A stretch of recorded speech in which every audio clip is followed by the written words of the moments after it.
Hey, everybody, welcome back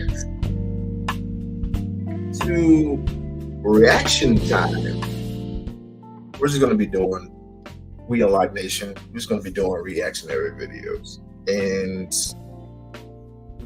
the one reaction that it was kind of funny to me because I just seen the brother here a week and a half ago when they were having Super Bowl week. We're gonna have Super Bowl weekend. Hotep. We're gonna have a Super Bowl weekend here, and I just seen the brother Cam. Oh, Cam! And when I seen the shit that went down, I was like, damn. And those who don't know, I don't. The thing with Cam Newton. Let me turn that down. Like and subscribe to the channel. People that are coming in. It's gonna be one of those quiet nights, but we're gonna react to a couple of things. Cam Newton situation, Weny Williams situation. I pray for the sister. We'll get into that. And also the main issue of tonight. The main issue is one of the reasons why I grew my hair out to become locks. The reason that my name is my name to this very day. But we'll get into all that. Thank you for joining me. Tell a friend, tell somebody to come and join us. This is some very wow. Some very heavy stuff here. But let's get into the reaction. Like I said, the whole Cam Newton saga was very strange to me because, like I said, I just seen the brother not too long ago. He was here. He was chilling. He was chilling with his woman or whatever. And oh my gosh, he went from having a good time to having a squabble. Here it goes.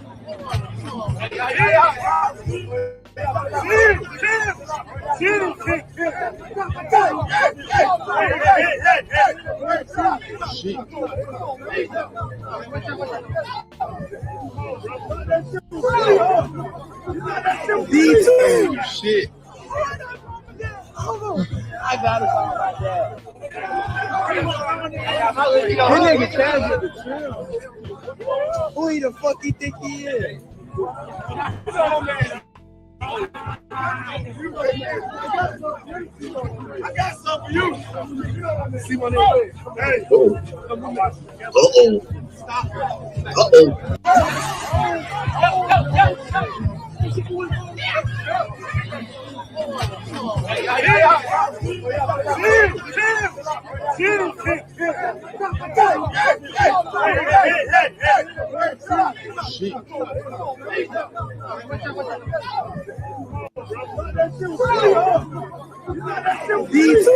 Shit.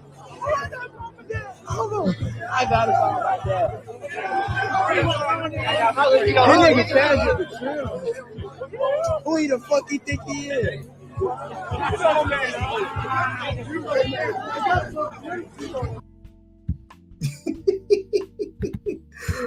My God. Hey, Lisa. Hey, Emma. Thank you for coming by. Cam is 6'7", 6'7", no, he's 6'8". And I don't see anybody messing with that dude other than somebody just as tall as him. But we got to figure out what the heck that was all about. How is it again? How is it you gonna have a good time and you have a 7-on-7 squabble with somebody? Let's figure out why. Was jumped, and he didn't even lose his hat. Here it is.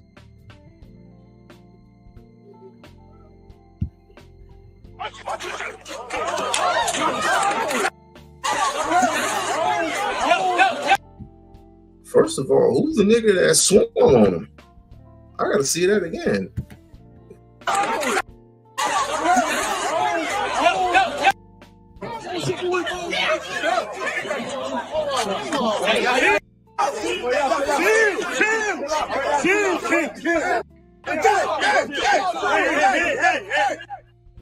All right, let's put up the picture full match. Let me bring your attention to something quite amazing.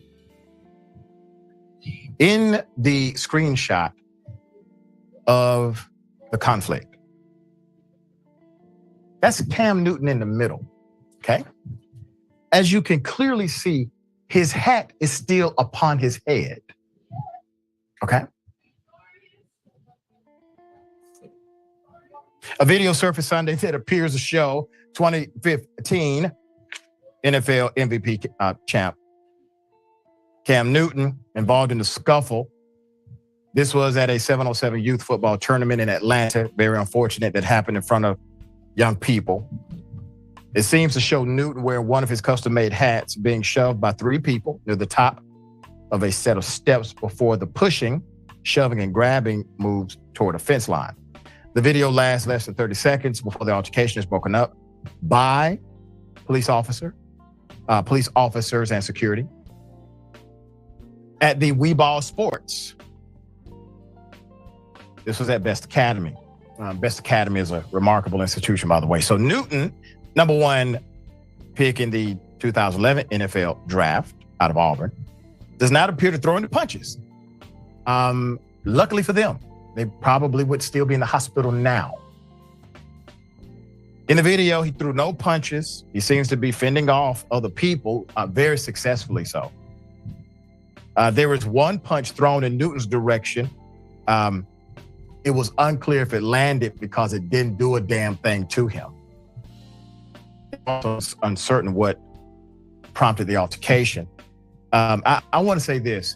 So while many will look at that video and say, oh my goodness, people are being violent, this, that, and the other, Cam Newton did not throw a physical punch to anybody.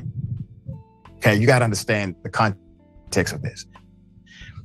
That is a beautiful thing. He exercised restraint when he could have easily claimed self-defense and went full aggressive on everybody there. He did not. He simply wanted the conflict and combat to stop. So I applaud the dear brother for operating in such a way. And gentlemen, jumping somebody, man, that's so 1988, man. Come on. All right, Jackson, thoughts? I want to know what brand of hat he had on, and whoever it was, you know what I'm saying, give him a lifetime. This is the problem that I'm having nowadays. And,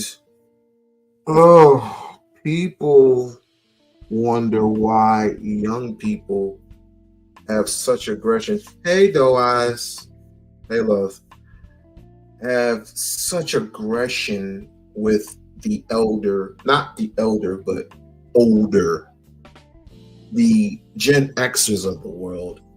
Because anytime I see a white man with dreadlocks, my teeth cringe.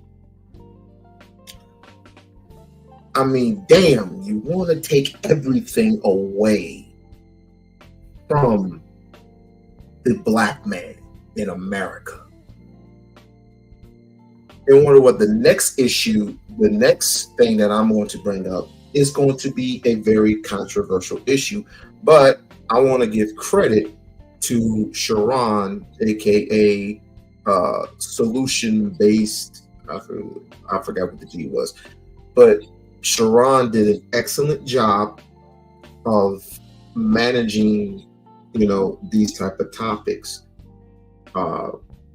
Give credit where credit is due. We're going to be viewing his video in a minute. as far as what the brother had to say, first of all, Cam's a big boy. Cam is 6'8", I would say 265 pounds worth of muscle. If he were to swing on some young niggas, that would be his right. Because you're not gonna have 3-on-1, even 2-on-1. If I were him, I would have swung. Because he's being double and triple teamed. No, I'm glad she practiced restraints. She, he better than me. He better than me. Because I'm 5'10", 239. Anybody that jumps on me, I'm swinging for the fences. Rich or not. It was a gathering of youthful people and people from Atlanta. People from Atlanta, I have to tell you nowadays, not this in Atlanta, Georgia, because I've been to Savannah, Georgia. Savannah, Georgia is a beautiful place. I have not been to Atlanta. I have not been to Norwood. I have not been to any of those places. I was going to graduate from Norwood, right? I did the online classes and I wanted to go down there. I had my cap and gown and I wanted to go down there, but other things occurred. But seeming that this situation right here was supposed to be like a really friendly event, turned bad. This was kind of funny because I wanted to know how that hat stay on. How did that hat stay on? Endorsement, or just use, I don't know. Just he needs something for that. Yeah, he definitely need that. I want to know what type of hat that is because he got hair. I got hair too. I typically don't wear hats, so it's a custom hat. Oh yeah, we'll see. I gotta know. I probably can't afford it. I'm sure, but maybe some. I ain't going to know what. No, hell no. All right, so we got to hear from whoever was. I don't follow Fox. I do not follow Fox at all. It's bad enough, it's bad enough I had to hear Sean Hannity's mouth run.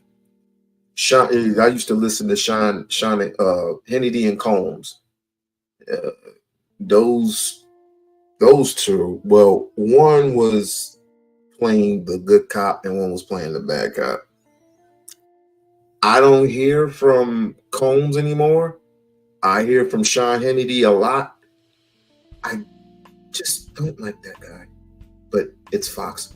But at least I would say in his fairness, he's consistent. He's constant, at least.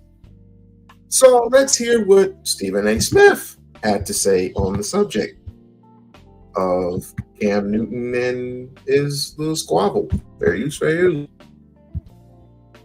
Who's just on the First Take set with us, Super Bowl week in Vegas, involved in a scuffle at a 7-on-7 youth football camp on Sunday. Now, Cam runs C1N. It's a youth sports organization that sponsored a team in the tournament that was held in Atlanta. The video shared on social media appears to show Cam in one of his signature hats being grabbed and scuffling with 3 people before camp staffers and security officers stepped in to restore order. Newton does not appear to throw any punches, and it's unclear what started this scuffle. Shannon, talk to me. This is tough. I know Cam. I know his dad. His dad went to Savannah State, preceded me by about 4 years, about 3 or 4 years. So I know Cecil and I know Cam through his dad and been talking to Cam a little bit lately. I hate this because I've seen videos before of kids being openly and blatantly disrespectful to Cam Newton. Cam Newton doesn't have to do this. Cam Newton has made enough money in the Hold on. Before, hold up. Because I'm sick of YouTube. I'm sick of YouTube doing this. We're just gonna go ahead and just play the audio because I'm sick and tired of them doing this shit. It's fair use content. But obviously the corporation, if they want to stop it, they can. So I would say whatever. So we're just gonna go ahead and play the audio. NFL. He can kick his feet up and do what he wants to do his podcast, and he's doing a great job of that. But he decided that, you know what, I want to give something back. I want to be able to share and partake some of this knowledge and wisdom that I've garnered over the years, and maybe some of these kids can get something from me. Had it been me in that situation, when I was growing up, Stephen, if I could have got a professional athlete, somebody that I could touch, that came from my community, that was doing something great, yes sir, no sir, never being disrespectful. And we've seen the videos. Oh, you a free agent. Oh, you this. Oh, you that. Cam is probably going to be something more than you'll ever be. Instead of learning and trying to gain wisdom, you go to try to be disrespectful. But I told his dad this: the first time those campers would have started being disrespectful, I'd have shut it down. I'm not going to. The one thing I will not tolerate is disrespect, especially from a child. Cam doesn't have to do this. Now, it's being reported they might have been adults, they might have been kids. Even the adults, sometimes the adults are worse than the kids, because what we're starting to see, Stephen A., is that parents are starting to live vicariously through their kids. They weren't able to accomplish something, so I would drive my kid. My kid is about to be the next Peyton Manning or the Patrick Mahomes or Aaron Donald or whatever the case may be. But Cam showed great restraint because Cam didn't throw any punches. He just slinging people off him, trying to keep people up off him. He got one in the headlock. He threw. And see, this is what I did. This is what I don't get. And I understand he's in the corporate world. When we're doing corporate world, we got to do corporate things. I get all that. I get all that. And this is the reason why I say white supremacy is everywhere. It just is. White supremacy has no care in the world, no F's given when it comes to who you are as a person. They just, their rules are their rules. Their rules are their rules, but to incriminate somebody who is making over millions and millions and millions of dollars, for one who wanted to protect themselves from people who are doing harm to them, and you patting them on the head and saying, good boy, very good boy.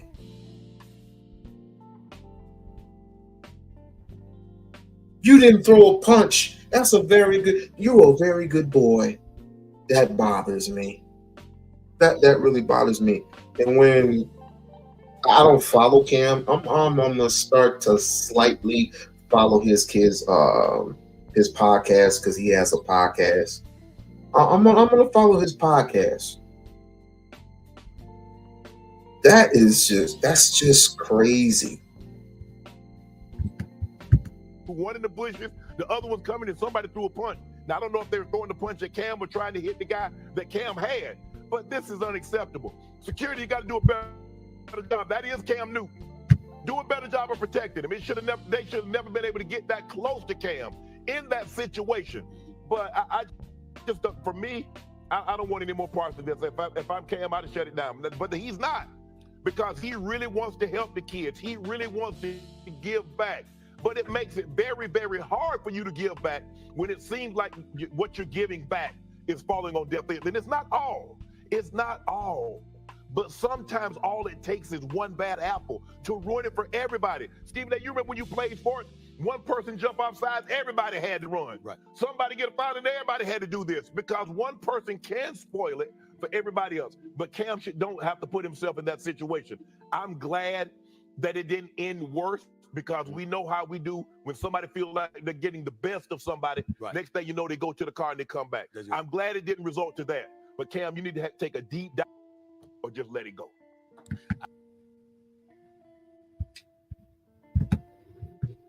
Again, I'll tell you this. If that were me, if I'm Cam Newton, 6'8", 265, 260 at max,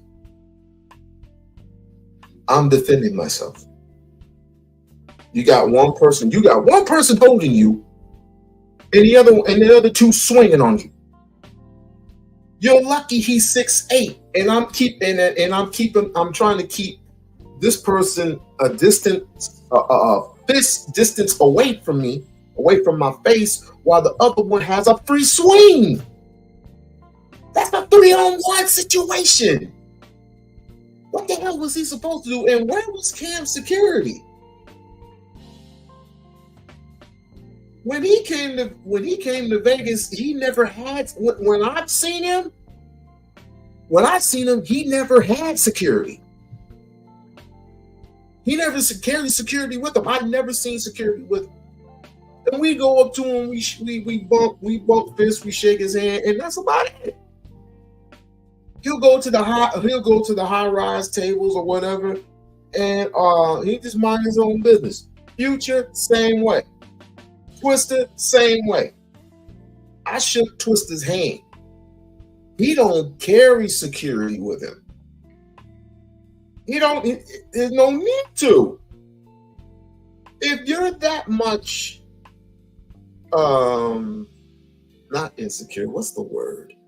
If you're that much worried about what people are going to do to you, then by all means carry as much security as you can. Or you don't necessarily have to carry, you carry entourage just like Mayweather does. Mayweather always has an entourage with him. Always. It's never a day that he does not have the same bodyguards that he's been having with him for years. It's never that. It will never be less than. If anything, it's going to be more than. But, I think as long as Cam is not harmed, I don't really care. But let's hear Stephen A's reaction. I agree with you there. I really do. That last part that you just said. Here's what I want to say. First things first. We weren't there. We only can go by what we saw in the video. But here's what Cam deserves. Cam deserves a reflection upon history to give him the benefit of the doubt. Cam Newton does not start fights. Right. Cam Newton, who's a big brother, by the way, and could hurt a lot of people. They found that out the hard way. That's right. Cam Newton doesn't instigate physical confrontation. We've never seen that in his career, and it's a beautiful thing that you brought up here. Not beautiful in the sense that it happened, but beautiful in terms of really, really augmenting the point about Cam Newton and how he doesn't need to do this. When he was playing, when he was a league MVP, when his career was fading thereafter, but he was still an NFL player, there were several incidences where we saw kids being disrespectful to him. You understand? Being disrespectful to him. And it's an indictment against them, against their parental upbringing, that you would have kids conducting themselves that way towards him. He certainly never put his hands on anybody before. So when I saw the video of Cam Newton, I saw people coming at him and him trying to fling people off of him. Correct. If you are under attack, you have a right to defend yourself. Correct. So let's make sure that we give Cam Newton the benefit of the doubt in that regard. This is a man that is the former league MVP, and what was the biggest thing about him? Because he was a one-man wrecking crew. Right. He ran the football too damn much because he was running over people, doing the Superman pose after touchdowns and all this stuff, en route to winning league MVP, en route to God in the Carolina Panthers, to a Super Bowl appearance against Denver. This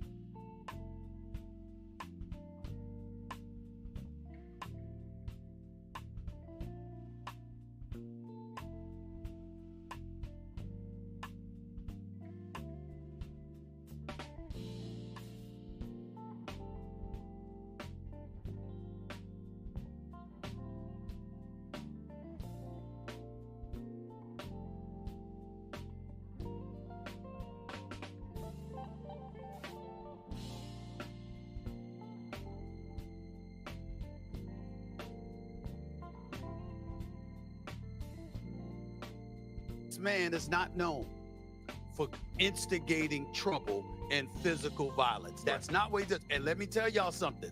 If he wanted to put physical harm on people, he is fully capable of doing it. He has never been that guy. Right. So I'm going to look at that. I'm going to give him the benefit of the doubt. And I'm going to say somewhere along the way, someone physically confronted him and put their hands on him. And that is what he was doing, flinging them off of him. So this shouldn't be some situation where we're condemning him. But you are right from this perspective. Cam got a lot of aspirations. He's a smart brother. He's very much accomplished. He doesn't need this. And if people are going to be disrespectful and literally engage in physical harm, then you know what, he doesn't need it. And I think it's sad for me for him to be a black man, to have accomplished what he has accomplished, and to see a bunch of black individuals physically attacking him that way. It was really, really sad.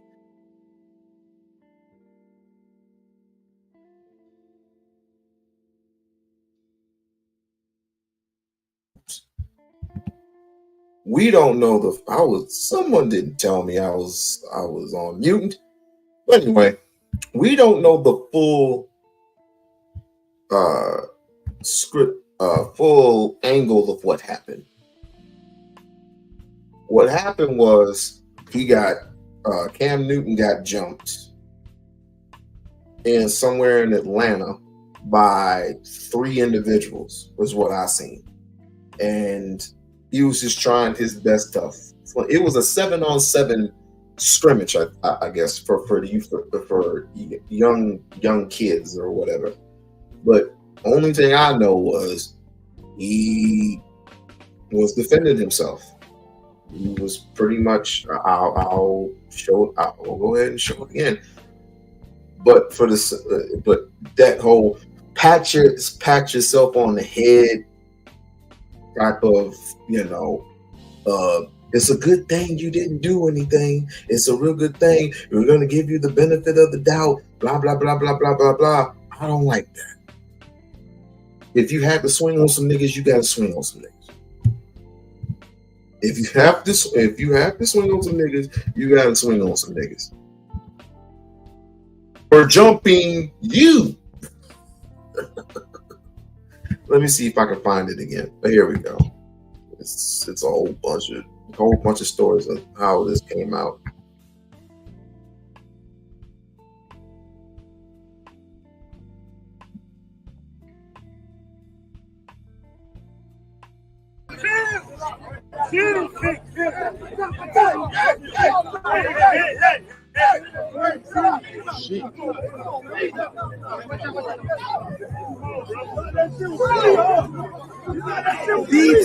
Shit.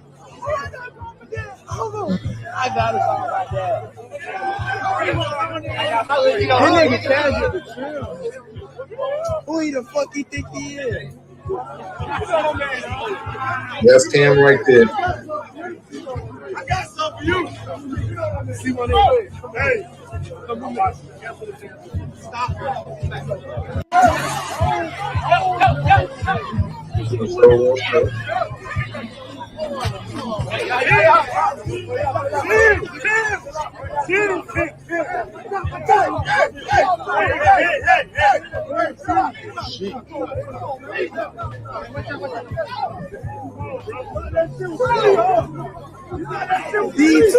Shit. Yeah, that's pretty much what happened.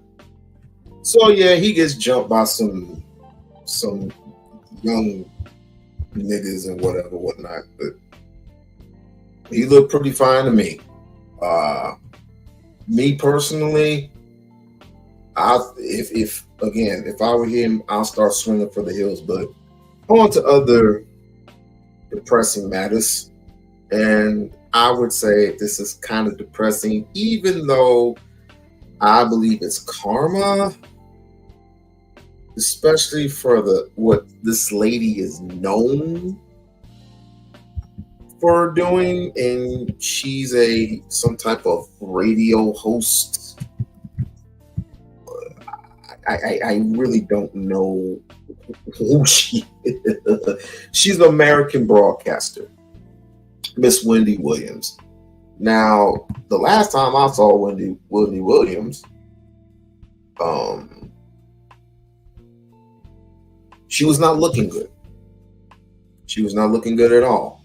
And I'm not the type of person that holds grudges with people. I'm not the type of person that would, man, when people are suffering from a rare disease that is coming upon them, my God.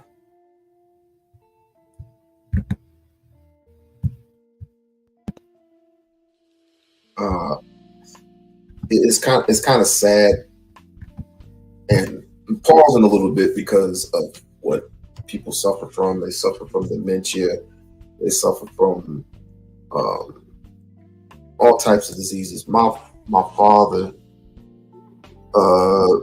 he had a brain tumor.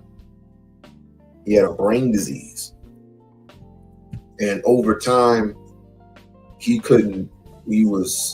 went from using his limbs, his legs, to going from that to using a cane, to going from that being in a wheelchair. And he became helpless. And me being a young boy that I was, 11, 12, 13, he couldn't take care of himself. Hardly any. He had to have a whole bunch of people fix, he could do certain things. He like fixed breakfast, he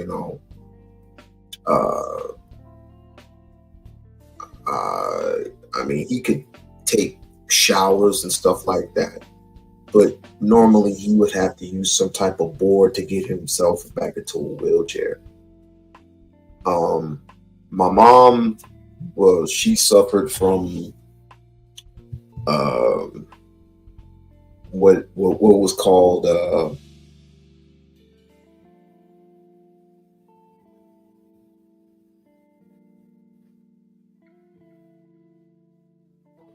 she was bipolar. Let's just put it that way. And it's much, and she was a diabetic. I mean, she just, all the Red Bull. Let me tell you something about Red Bulls, and this is the reason why I don't drink Red Bulls anymore. It has way too much sugar for one person to have. And I stopped drinking Monsters. I stopped drinking Red Bulls for reasons. She used to have me go to the store and get her like a pump. It comes 6 in the pack, or come 4 in the pack, and I had to give some cigarettes. And I did not know personally that she drank all 4 of them. One will drive you nuts. 4? You're damn near in a coma. And I don't believe she was suffering from dementia, but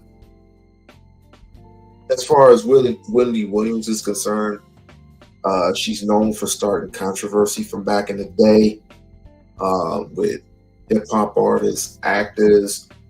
She's on radio. She used to host radios. That whole thing with Method Man, it was out of control. She went from doing P. Diddy.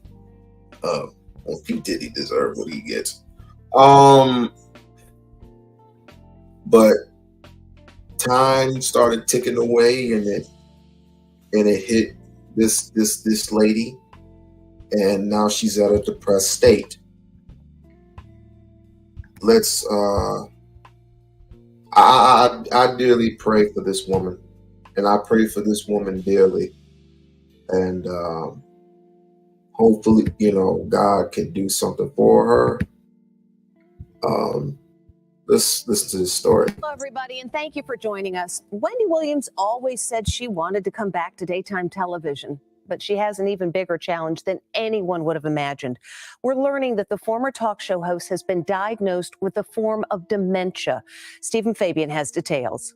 Heartbreaking news. Weny Williams is suffering from dementia and aphasia, the same disorder that has stricken actor Bruce Willis. In a press release issued today under Weny's name, her care team reveals after undergoing a battery of medical tests, Weny was officially diagnosed with primary progressive aphasia and frontotemporal dementia. It says aphasia is impacting Weny's language and communication abilities, and it calls her dementia a progressive disorder, impacting behavior and cognitive functions. The news broke just moments before The View came to an end today. We wanted to update you on some news that has just broke concerning Weny Williams.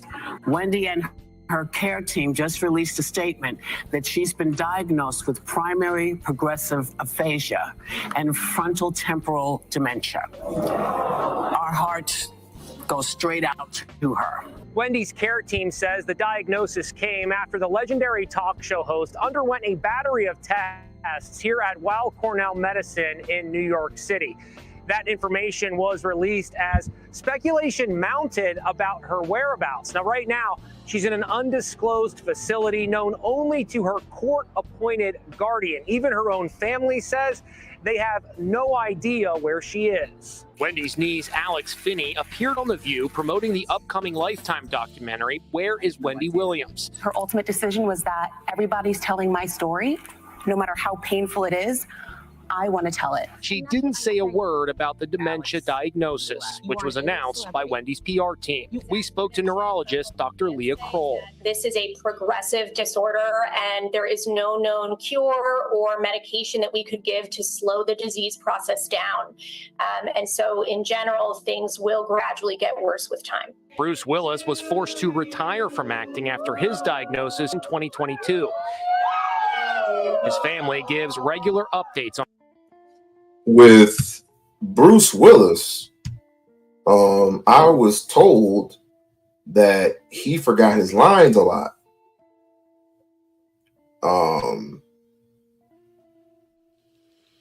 Even the last Die Hard that he did in the I think it's in the bloopers that, I mean, he's a great actor too. He's from Blind Date to Die Hard to Sixth Sense to G.I. Joe. I've watched like at least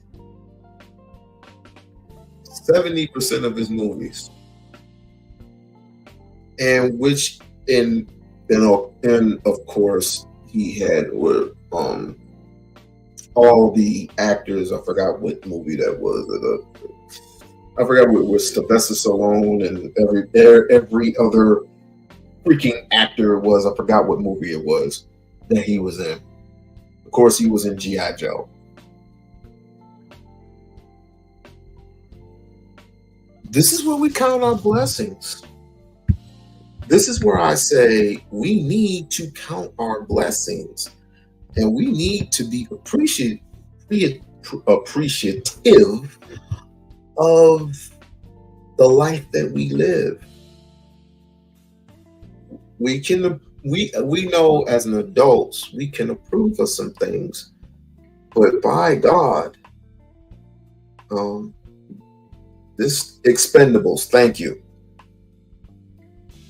We cannot take for granted at all this life that we live. We cannot take for granted, because one minute we're on high rise of our lives, and then in the next minute, smack, we have some type of deadly disease. Whatever it is that we go through, if we get into a car accident, or we catch up some shit that we can't get rid of, just saying. But we need to be careful.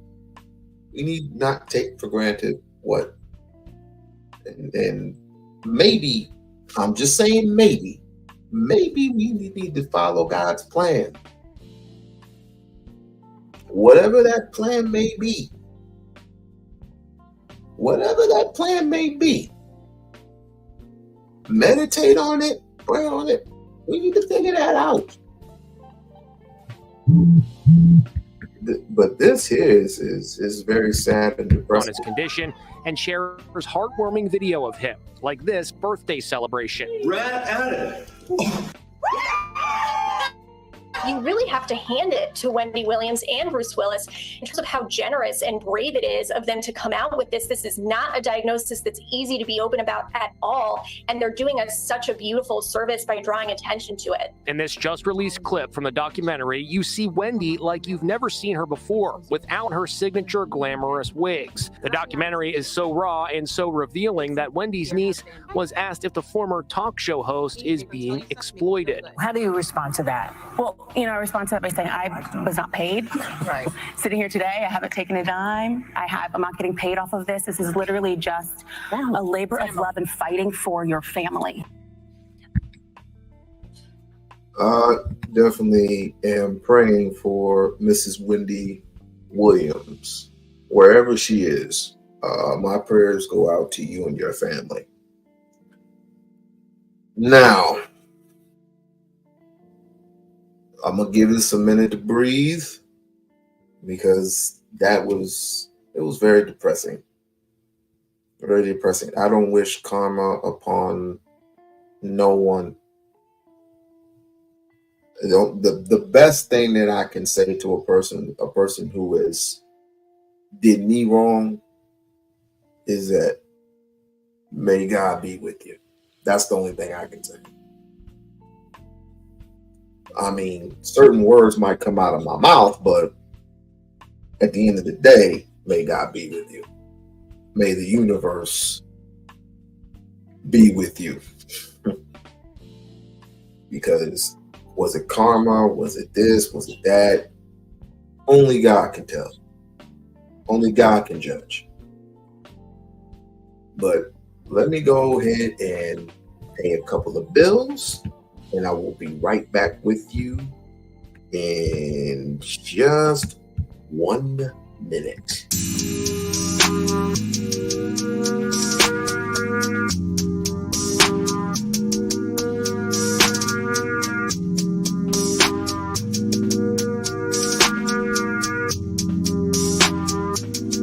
Look, okay, I'm back out fresh on the scene. Franchise best on the team. Blue faces busting out the scene. New life is something like a dream. Back out fresh on the scene. Franchise best on the team. Blue faces busting out the scene.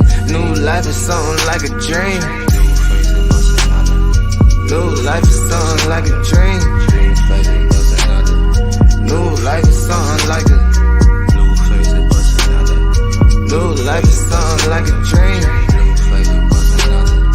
New life is something like a dream. I am not friendly, I came for the paper, little baby, don't get it confused. I see them paying to play, they be paying for pussy, my nigga, I'm paying my dues. They cannot see me unless I'm on TV in times when they happen to turn on the news. I am not worried about shit but the money, cause you cannot buy shit with all of them views. I've been on 10 like 4th grade, same nigga but I'm more paid. Lame niggas throwing more shade, but you know it don't faze me. I'm blowing out gas to the whole whip hazy, with a new chick cause my old bitch crazy. Just a young player that the west side made me, but how could you blame me and how could you tame me? You can't poppin' that pussy, you claim you a saint.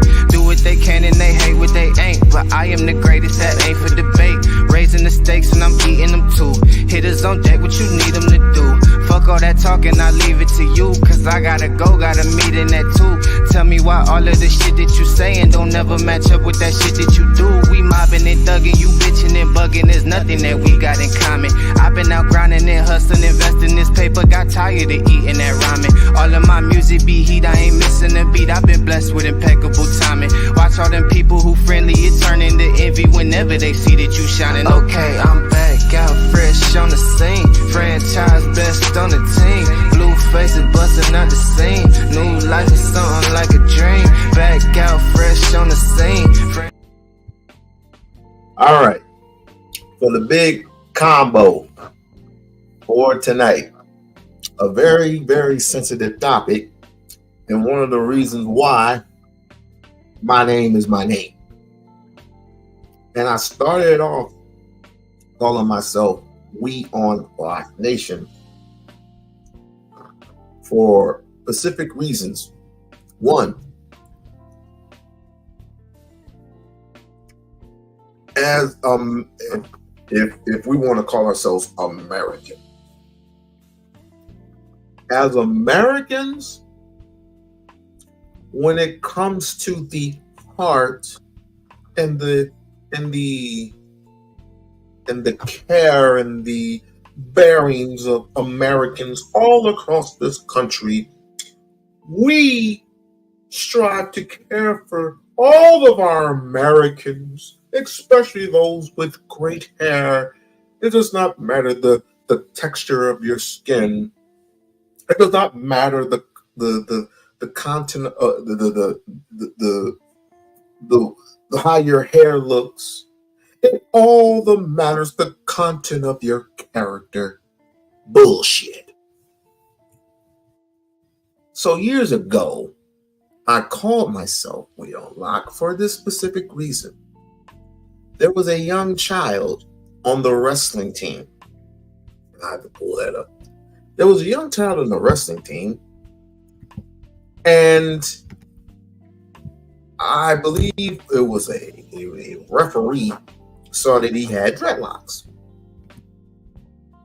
And the next thing I know, he had to cut his dreadlocks, or he was going to have to forfeit a match. So what happened?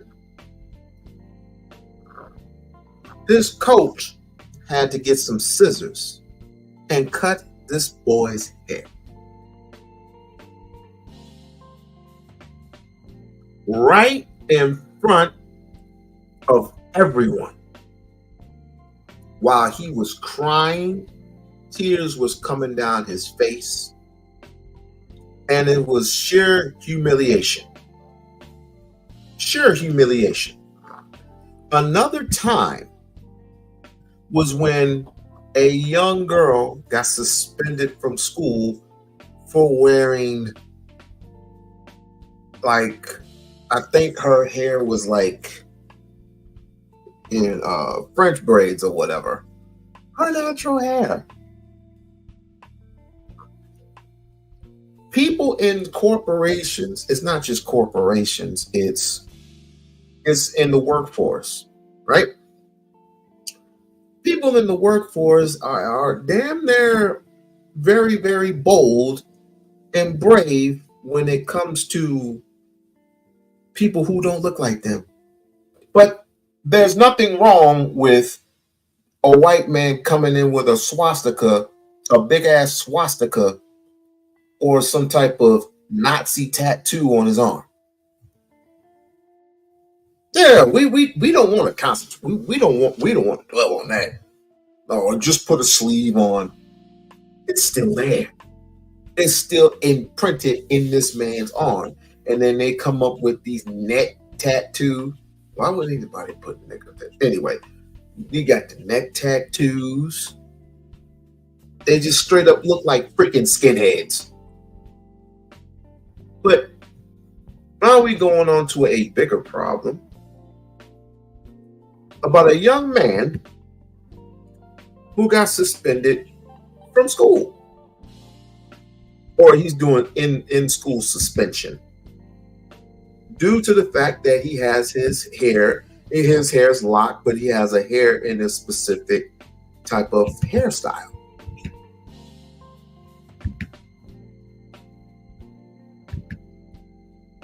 And people are arguing all day long. Some people don't mind the rules, go by the rules and regulations. Some people fight tooth and nail to keep the rules and regulations in place. I have no problem with it. We just gotta go along to get along with America, because their rules are their rules, right? Okay, so why the fuck are we here? Why are we here? Why are we here in a place where we have been castrated, we have been hung, we have been doused with gasoline, we've been bit by dogs. We have been sick by fire hoses. We have been decapitated, you know where. Had babies ripped from the mother's womb. Babies. Had our children in this country been put in a position where white supremacists been playing dodgeball with these specific bullets on our child's head.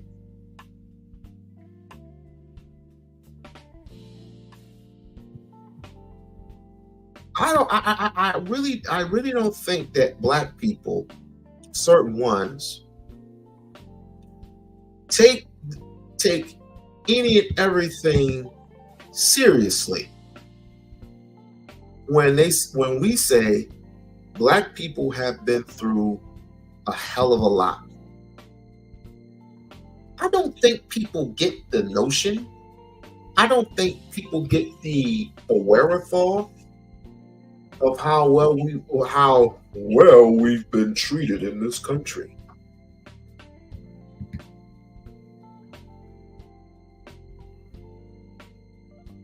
I don't think people actually get how well we've been treated in this country and in other countries, I should say. So when we're talking about a child, we're talking about a child that his hair is natural hair is like mine, but it's a little bit. I don't even know that hairstyle. Me personally, I would never do it. I'll show you in a minute what I'm talking about. But we got people with natural hair, afros, French braids, all types of hairstyles. There's like a million barbershops across this country. And they take care of their hair real good. And there was a lot of people that said we were not going to stand for this nonsense anymore. We're not going to stand for this nonsense. For some odd strange reason, white folks think we're supposed to look like them. We're supposed to have this long, stringy hair, that's weak, by the way. All you have to do is pull it, and it pulls easy. My hair does not. My hair is so strong that you have to really tug on it to pull it. It's natural, it's strong, it's original. But some of us love being in corporate, love being governed, love for somebody to tell you what to do. And I get this stupid ass question all the time. If you're in a corporation and someone tells you what to do, are you going to do it or no? I'm like, I'm going to do it to the point where I do it, collect my money, and when I get funded enough to the point where I can have my own establishment, yes. For the time being, they can all kiss my ass. My hair is my hair. I've been in my job for 2.5 years and never had a problem with it yet. I never had a problem with every single job that I had never had an issue with my hairstyle. Never. But little do I know, this state-funded job, UMC, this brother that worked, he used to have dreadlocks, but he worked for UMC. And one day I caught him with his hair cut off. I was like, "Are you giving up? Are you giving up on it?" And he said, "No." Is there was a job that gave me an upgrade on my position, but in order for me to have it, they redeemed my hair at that time to be inappropriate. I said, by whose standard? Why do white folks fear us so much to the point where we have to our natural hair is some type of negative I'm trying to figure out, is it negative? Is it negative to have our hair like this? Or we're supposed to be clean cut all the damn time?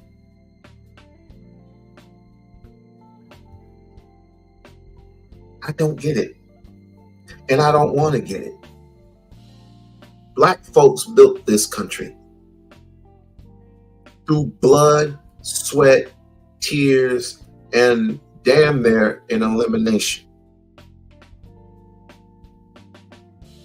We built this country from the ground up. Now that they don't need us anymore, they're having other ethnicities and minorities come to this country and get the jobs that allegedly, black people don't want. Now you got the Gen Zs of the world coming over them, and they're getting the jobs, but guess what? It's getting difficult to sustain a job. It's getting real difficult to sustain a job. Without further ado, let's get to what I'm talking about. High school student has been suspended because of his hair. His mother and other supporters say this is wrong. 17-year-old Daryl George is a junior at Barbers Hill High School. His chosen hairstyle is locks that he keeps tied up and off his face and neck. He was suspended from school on August 31st for a hairstyle that the school district says violates the district's dress code. Daryl's mother says this is the reason she was given. They said that when let down, his hair is below his eyebrows, which they never seen his hair let down because, as you can see from pictures, from all the pictures, his hair is always up. If somebody could tell me what hairstyle is that, if you can put it in the chat. The suspension came the same week Texas passed the Crown Act, an acronym for Create a Respectful and Open World for Natural Hair. The law prohibits discrimination based on hair texture or hairstyle if that style or texture is commonly associated with a particular race or national origin. So far, 24 American states have passed the Crown Act. Nationally, the law passed in the House in 2022. The Creating a Respectful and Open World for Natural Hair Act is passed, but failed to get the necessary votes in the Senate. According to the student handbook, Barbers Hill Independent School District prohibits male students from having hair extending below the eyebrows, earlobes, or top of the t-shirt collar. The school will not comment on an individual student's case. Daryl is in an in-school suspension where he reports to school but is not allowed to attend classes with other students. His mother has retained an attorney and says her son will not be forced to cut his locks. We're going to fight this fight. For Inside Edition Digital, I'm TC Newman.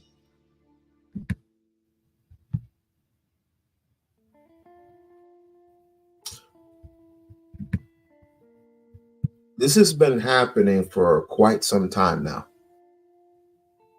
Yeah, the Crown Act. Yeah, this is in Texas. This has been happening all over the United States of America, and for some odd strange reason, it continues to happen. But there has been it's gotten better for the some parts of it, but we continue to say that other corporations of high standards and stuff like that, which white supremacy is global. We know that. We know this to be true. White supremacy is very global.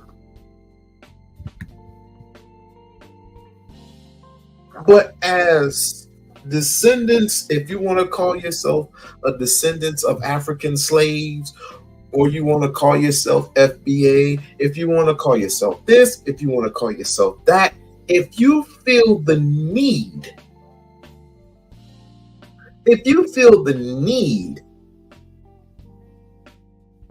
to defend your Africanity, then was the perfect time. So many of those years ago. But we're too busy arguing amongst each other what's right and what's wrong, what is and what it will be. And this is the reason, but sometimes it's in healthy conversations and other times it's not. We had those talks years ago. It's nothing different from today's. It's nothing different from a boy getting humiliated by his coach cutting his hair right in front of everyone. I believe he was a state champion. I believe. I'm not sure. But let me see if I can find that. State. I forgot how to spell state. Like and subscribe to the channel.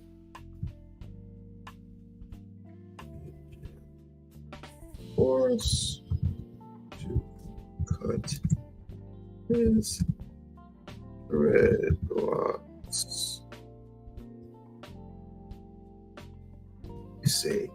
Let's see if that image is there.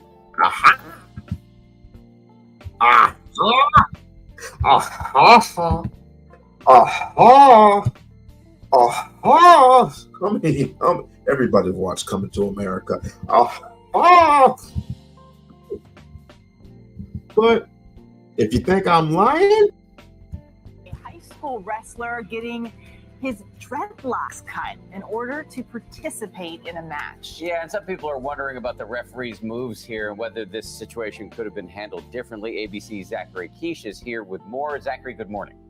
Good morning to you, Dan. On one side, you have a white ref with a documented history of using a racial slur. And on the other side, a 17-year-old African-American student who has competed in more than 20 matches this year alone with no issues, but this time he was given an ultimatum: cut the hair or take the loss. By this morning, the video posted online by a local reporter had been seen more than 10 million times. That's Andrew Johnson, an 11th grader from New Jersey, reluctantly agreeing to have his hair cut. His hair's always been like that, so for them to now bring it up is out of line. The ref, Alan Maloney, gave the Buena High School wrestler an option: cut his locks on the spot or forfeit the match, saying the hair violated athletic regulations. The student athlete's mother writing on Facebook afterwards, "Hardest thing I've ever seen. He is good now, but that was brutal emotionally and physically." Marco, a student, was in the gym when it all went down. He says, many people in the crowd were definitely angry that they were cutting his hair. He's never seen this happen before. From the matches I've seen, I have not seen his dreads be a problem with the referee or anything like that. According to SNJ Today, a news outlet, look how humiliating this is. And this is a mixed kid with half black, half white parents.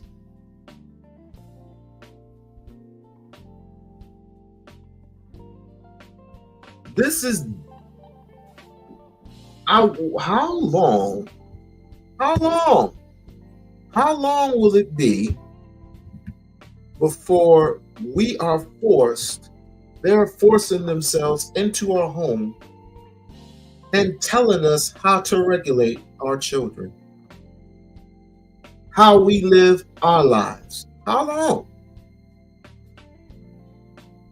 First, it's the dress code that Sterling created, moving the goalpost, because a young boy named Allen Iverson played for the Philadelphia 76ers, came in with tattoos on his arm. Not only the tattoos, which he was forced to cover up, but he was dressing in his own attire.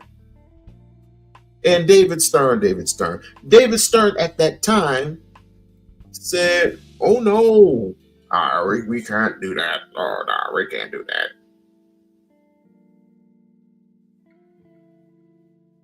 And this is the reason why I like the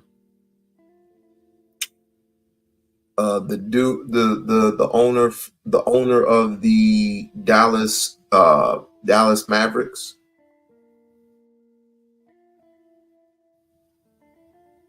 I like that guy.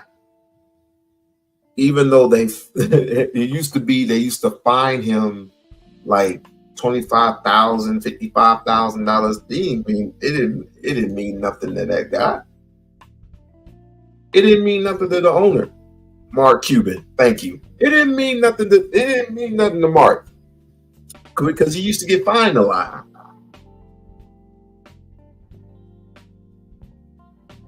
But now that we got a new commissioner, yeah, I said it.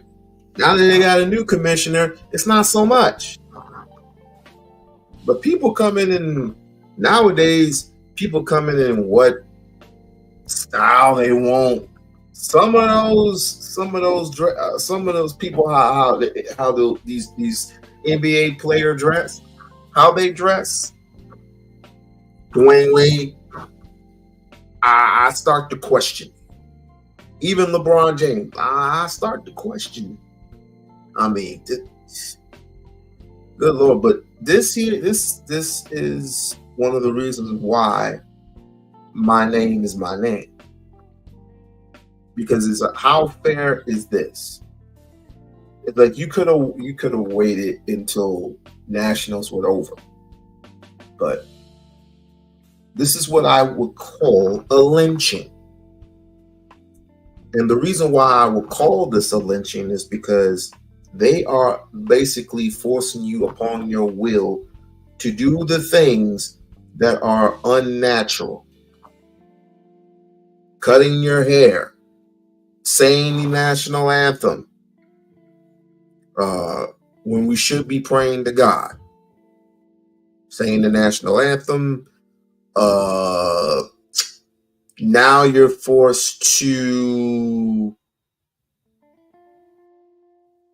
do what you're supposed to, like the LGBTQ community and whatever form of process that is, I don't know. It's lurking to the schools now. The schools don't educate their children good enough. Black people suffer through it because they don't have no type of Black history. And even if they do have Black history, they're learned to teach the same old people over and over again, which is fine. But if we're going to talk about Black history, let's talk about all of history.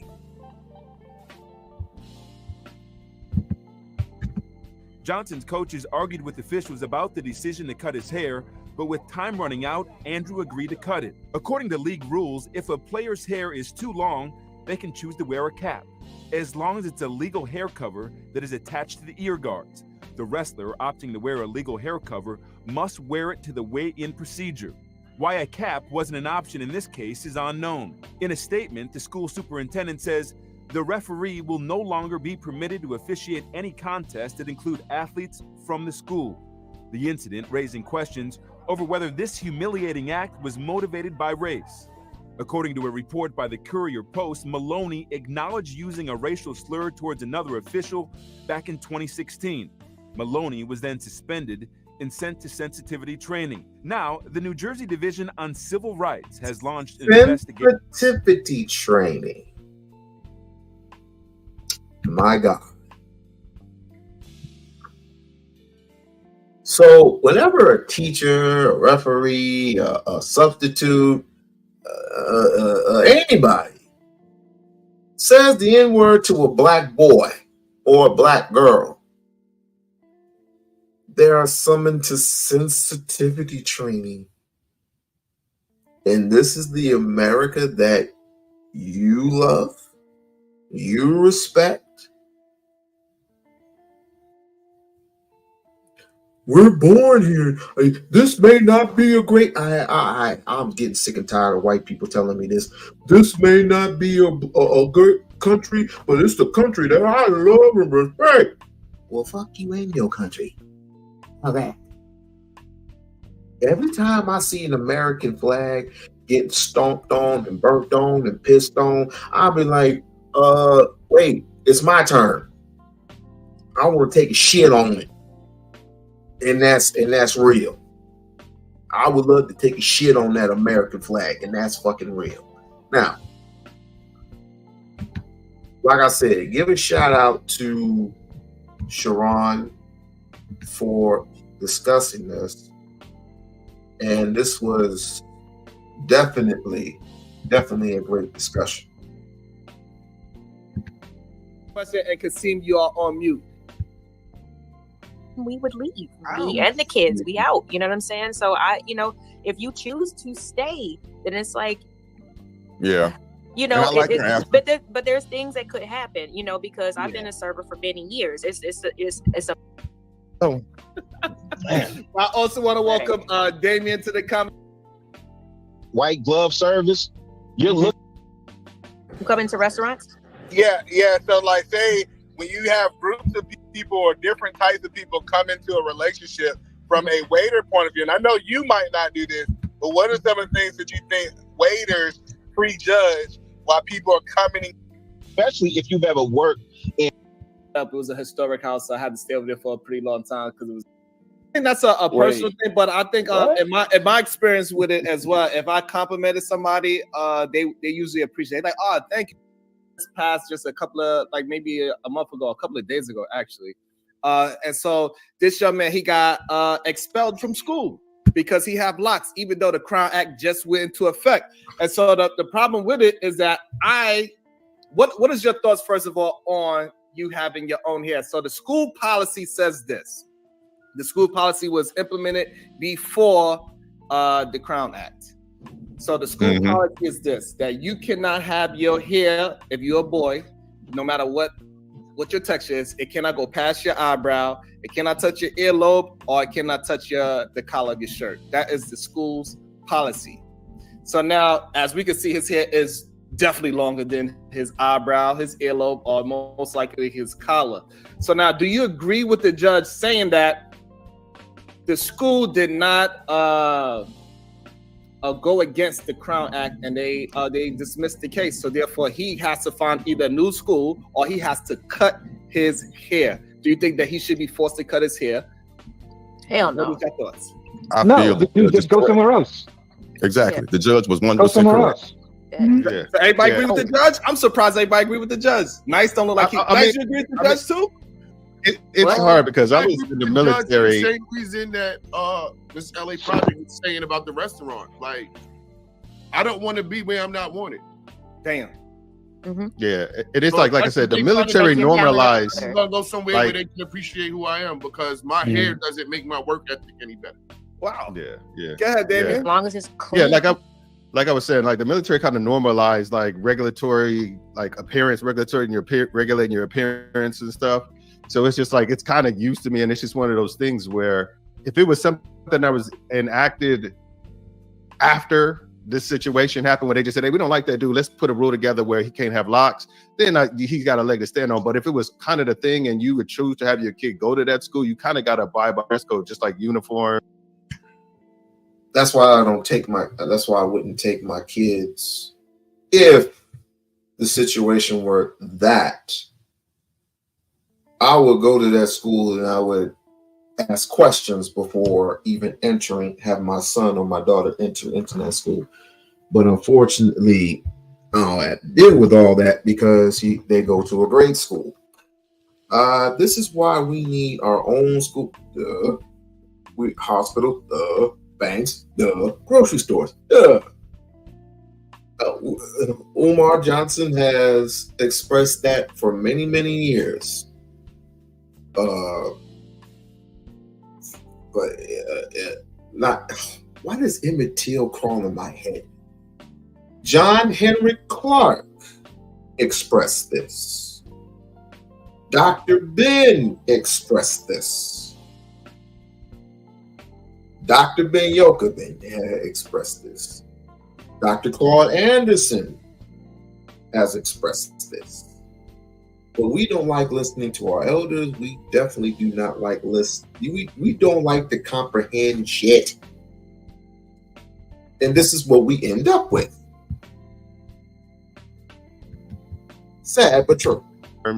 Just like, no hats inside schools and stuff like that. You kind of got to know the game before you play it, so you're not trying to change the rules. In his defense, he's saying that his hair was put up in a bun, as you see. It was braided. It's not touching his eyebrow. Dreadlocks is so what is it? It's such a violation that the kids should be expelled in a place of learning. It makes complete sense.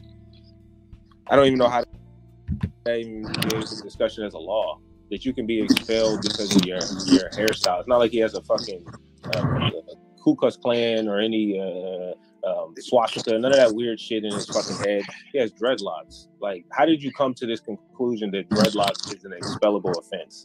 I don't think when they made this thing that people that doesn't make any sense. You know what? Hold on. They didn't make this for dreadlocks. I'm willing to bet this was probably happened in 60s, 70s where the white boys was coming with the long hair. Mm-hmm. That's what was happening, and we just get blowback from it. Yeah. So are you assuming, or do you know this? Can we break this down? I went to Eagle Academy in Deerfield, Massachusetts, where there was a student body of 380 students, and we had 8 black kids. And those policies were set before they even started allowing black kids in the schools. A lot of times, like a lot of them. Well, I guess I'm torn between the two because I run a business and I understand bylaws. So the bylaws in my business is what kind of. Oh, he's talking. I thought you were talking. I'm sorry. Yeah, I said I understand bylaws. So bylaws say, for example, if a church have a bylaw that we don't marry people of the same sex, right? It's no law that can come and change their bylaws because that's part of how that company is running, right? So I understand from a legal point of view, we look at it from a legal point of view, if this was our bylaws and our regulations way before this law came into effect, you know what I'm saying? I can't force you to change your bylaws just because the world is changing. But on the flip side... That's not true. That's not true. That is true. So, that is true. If the law is changed, you're gonna have to. You got to go by the state. Like you do not. That's now, not true. If you take it to a federal case, then that would be different. But if your state changes a law, you got to change. You got to change your laws. Yeah, what state is this happening in? This happened in Texas. Texas. Oh, it's passed. So I mean, if it's passed, it started off in California, by the way. Yes, I see the list right here. I'm looking at it. But Texas is on that list. So if the Crown Act is passed, like in this, it looks like he's not wearing a uniform. It looks like it's a public school. I'm not sure if it is, but if that's the case, then I don't see where they can tell him that he needs to cut his hair off. So also in the policy, it says, so like, cause see, he was trying to, this is my only problem I had with it, is that he was trying to go around the rule by having his hair up in the braids and having it in a bun. So this way it won't touch his collar. It ain't touching his ear. You see how he have it shaved on the side. So he was trying to go around the rule is a problem, but also in the policy, it says when your hair let down, it cannot go past your eyebrow, your ear, or your shoulder. So even though he has it up right now, the rule states that if we was to ask you to let your hair down and it goes past our length discrepancy, that's when I have a problem with it. And so he was trying to get around the rule is the issue that I have with it. And I think the lawyer was fucking dumb as hell. Like, I would have won this case easily, even though I disagree with the young man. I would have just went to the school, took a picture of other people, other ethnic groups with their hair longer, and that's it. You win the case. Then now you can say it's discriminatory. But here's my problem with what I say all the time. And I ask this in fairness. What the hell? How you wear your hairstyle?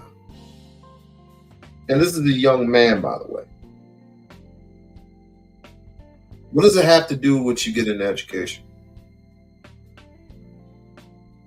Can someone please explain to me why this affects your education? Affects your ability to find a suitable job? affects your ability to compete with other minorities in this country. What does your hairstyle have to do with it? Is it a part of your character? No, it isn't. Because I know skinheads who act just as proud as they want to be. They can hate, just don't hate black folks. They hate everyone, including their own, who side with the blacks, who side with the Mexicans, who side with the Chinese, who side with the Arabs, who side with the Indians, who side with everyone except the purebred white man. But we never take an account for when they wear their swastikas or wear some type of hate sign on their arms in a form of a form of tattoos.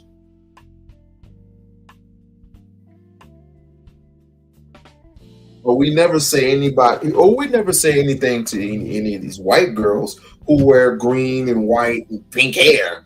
We never say anything to these people, but when it comes to a black person wearing their original hair, it's an issue.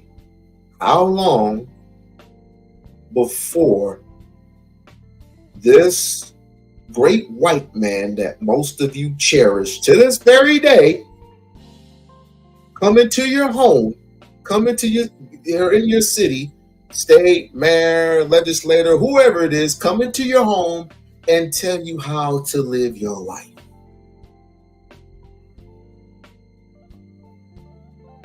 I've been in my job for 2.5 years, going on 3. You know why they don't have an issue with me? Because you know I'll raise hell. But here's the thing. The job that I'm at right now is owned by Asians, right?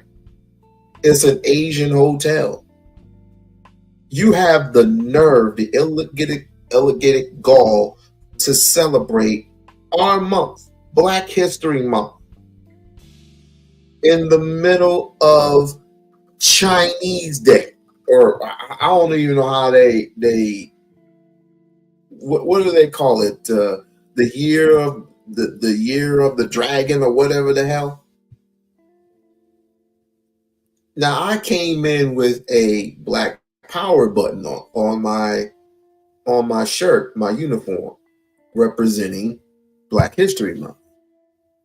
You know, I was called down to the office and I had to take it off because it's not part of the uniform.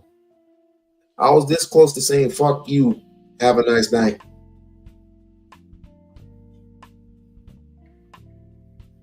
These people, yeah, it's crazy. But if you're not going to have other people of other races with their hair longer past their eyebrows, ears, and touching their collar, then you have no case. I don't understand why the lawyer was so dumb not to win this case. This is very funny. Specific too. Yes, it was very specific. So it's so simple to win a discrimination case. It's fun. The school I went to, high school I went to a long time ago, was 65% Mexican, and the Mexican cats used to wear their head like in a braid. Like, you know, they like I'd have a lot of cats with like the Tongan dudes used to wear like 2 braids, and there was this big thing about them having the 2 braids back in the day because that was the dress code for the school district that we was in, and you know. Most of them, we nobody made a super big deal about it where they have to go to court, but they knew that they were out of dress code. But so most of them either like some of them cut them, and a lot of them put them into like hats and stuff like that, or figure out a way to change it. But it's not necessarily. I don't want to make it seem like this guy was being singled out. It was something that was established prior to him joining the situation, joining the school. And I think you kind of just got to go with where you at. Dang. Right. Yeah, I think that's what they're trying to make it like he's being singled out. And I think it's really up to his parents before the kid enrolled in the school to know what the bylaws are of those schools, what the rules and regulations are, and discuss that with their sons. Like, hey, like, you know what? That's what you need to. Well, that's what the first thing that you need to do is when you go up to the school, you need to know the bylaws and the rules and regulations of that particular school that you're sending your child to, and just in case in your district, you might want to do the exact same thing to other schools in that district. Otherwise, you have no choice but to move, or you can just homeschool your child and you won't have to worry about any of this. But in the sense that white supremacy, as I said, is global and it's everywhere, not just in the United States, but in every single country, you're going to run into things like this.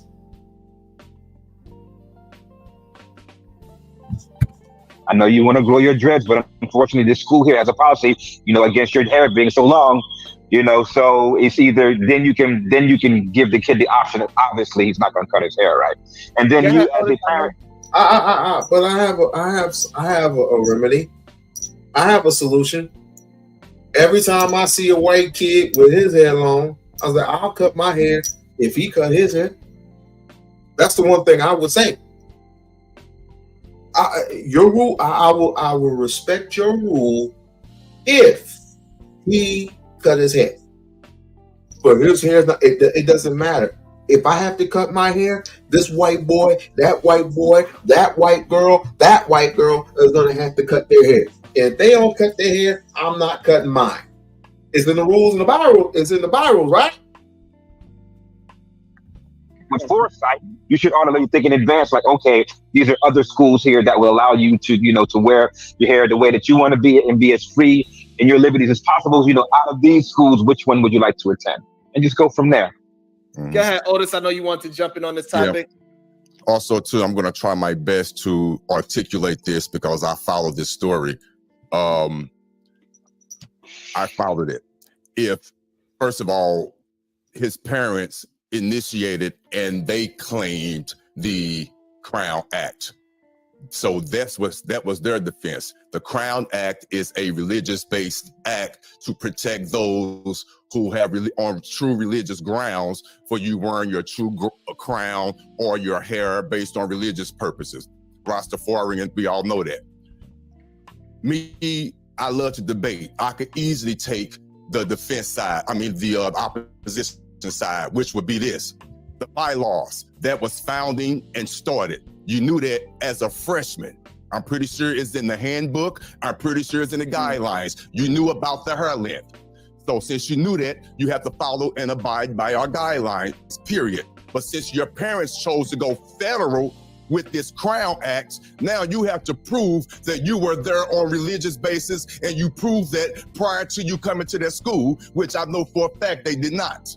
You can go look at. So now my pushback by number one. That's all good and dandy, but again, my question is, what the hell does his hair, whether it be laid back, whether it be curled up and binded up, however type of dreadlock hairstyle that there is nowadays, what the hell does that have to do with getting your education? What does it have to do with anything?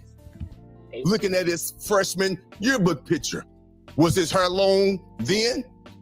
If it was, he has a point. If his hair was within the requirements then, so therefore you opted to follow the guidelines. You can't choose at your convenience to use a religious-based Crown Act at your convenience when it's convenient for you. You have to be grounded in that since day one, and he, in my opinion, did not establish that as a freshman. That's why he lost that. And his parents. What? How come you just say that you don't like dudes with dreadlocks? You don't like dudes in afros. Just say that. That don't make no sense.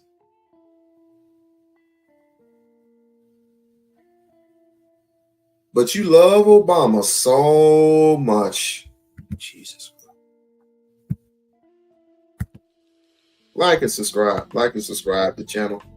parents use that as a defense. So that's why, in my opinion, just go to another school if you truly believe in that religious basis, because that bylaws was already grounded and started there.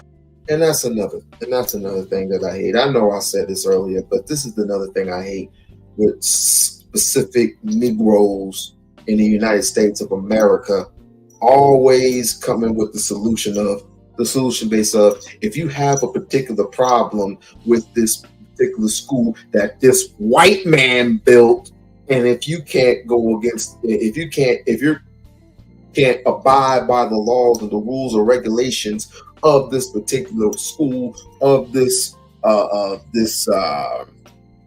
state, period, any and every way that you go, you're going to have an issue. And this is the reason why I tell my my children all the time, don't go nowhere where you're not, because I would not.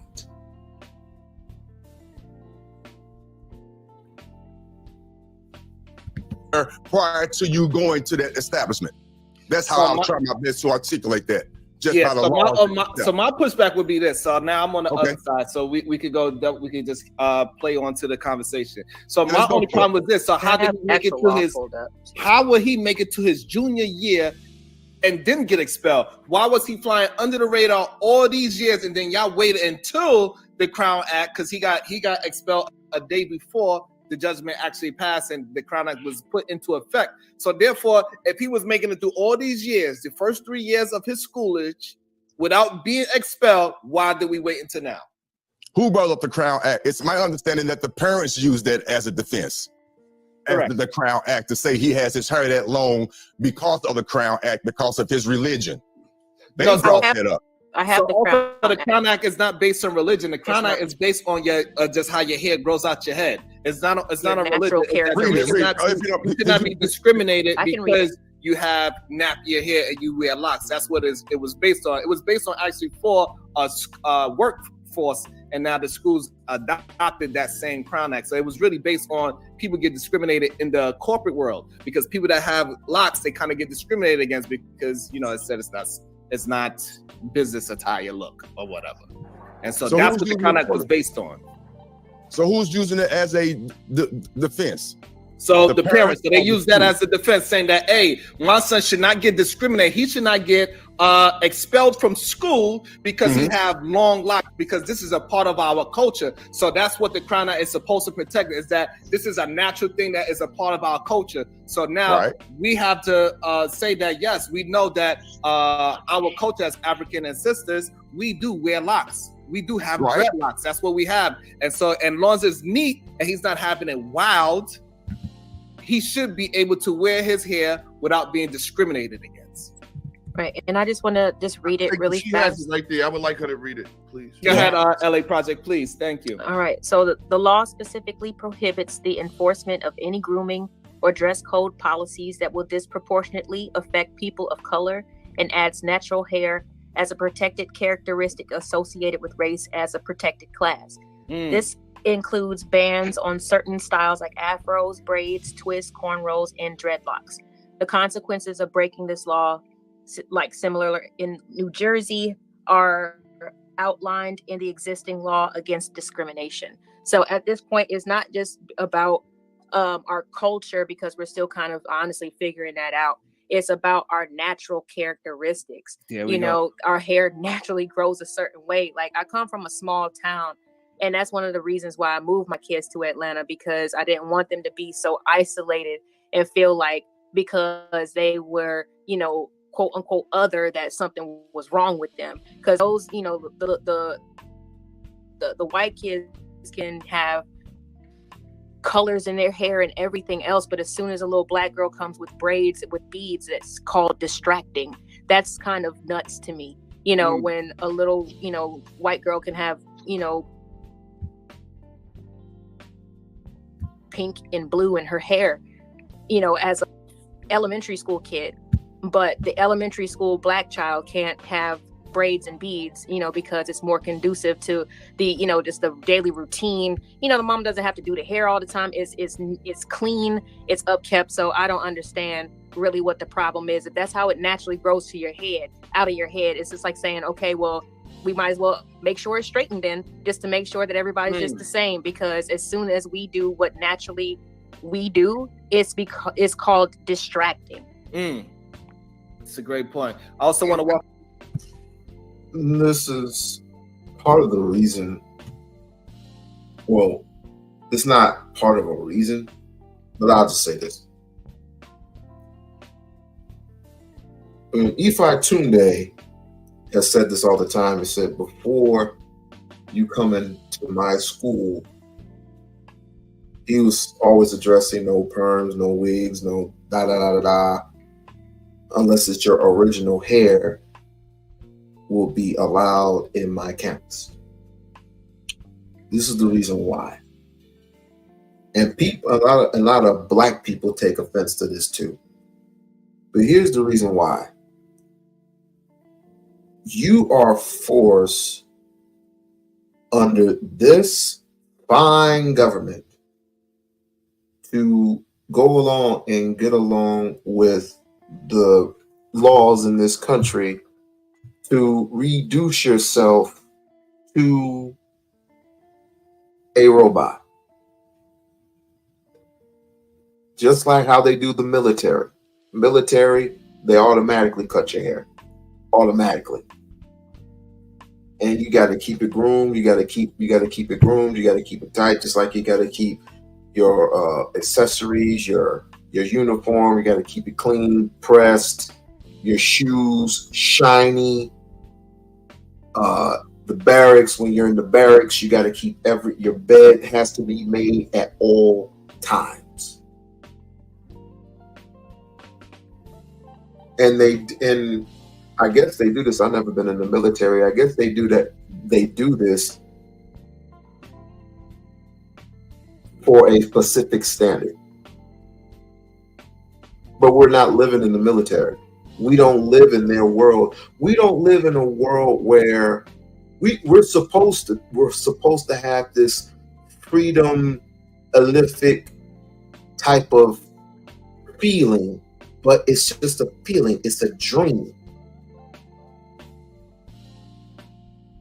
Just like when people of different ethnicities come into this country and they hear this thing on TV that says America is free, come and get it, a mere mountain of gold. But once you hit America, you didn't read the small print. I'm gonna say this, and I'm gonna say this just to be funny. When Jean-Claude Van Damme came from Brussels, I don't know where that is. I think that's in France. When he came from Brussels to America, hoping that he would get a job in acting here in America, he thought wrong. And he ended up like every other American. He had to do what Americans had to do. He had to do this, he had to do this, he had to do that, he had to do this. And it took him years before he finally caught a break.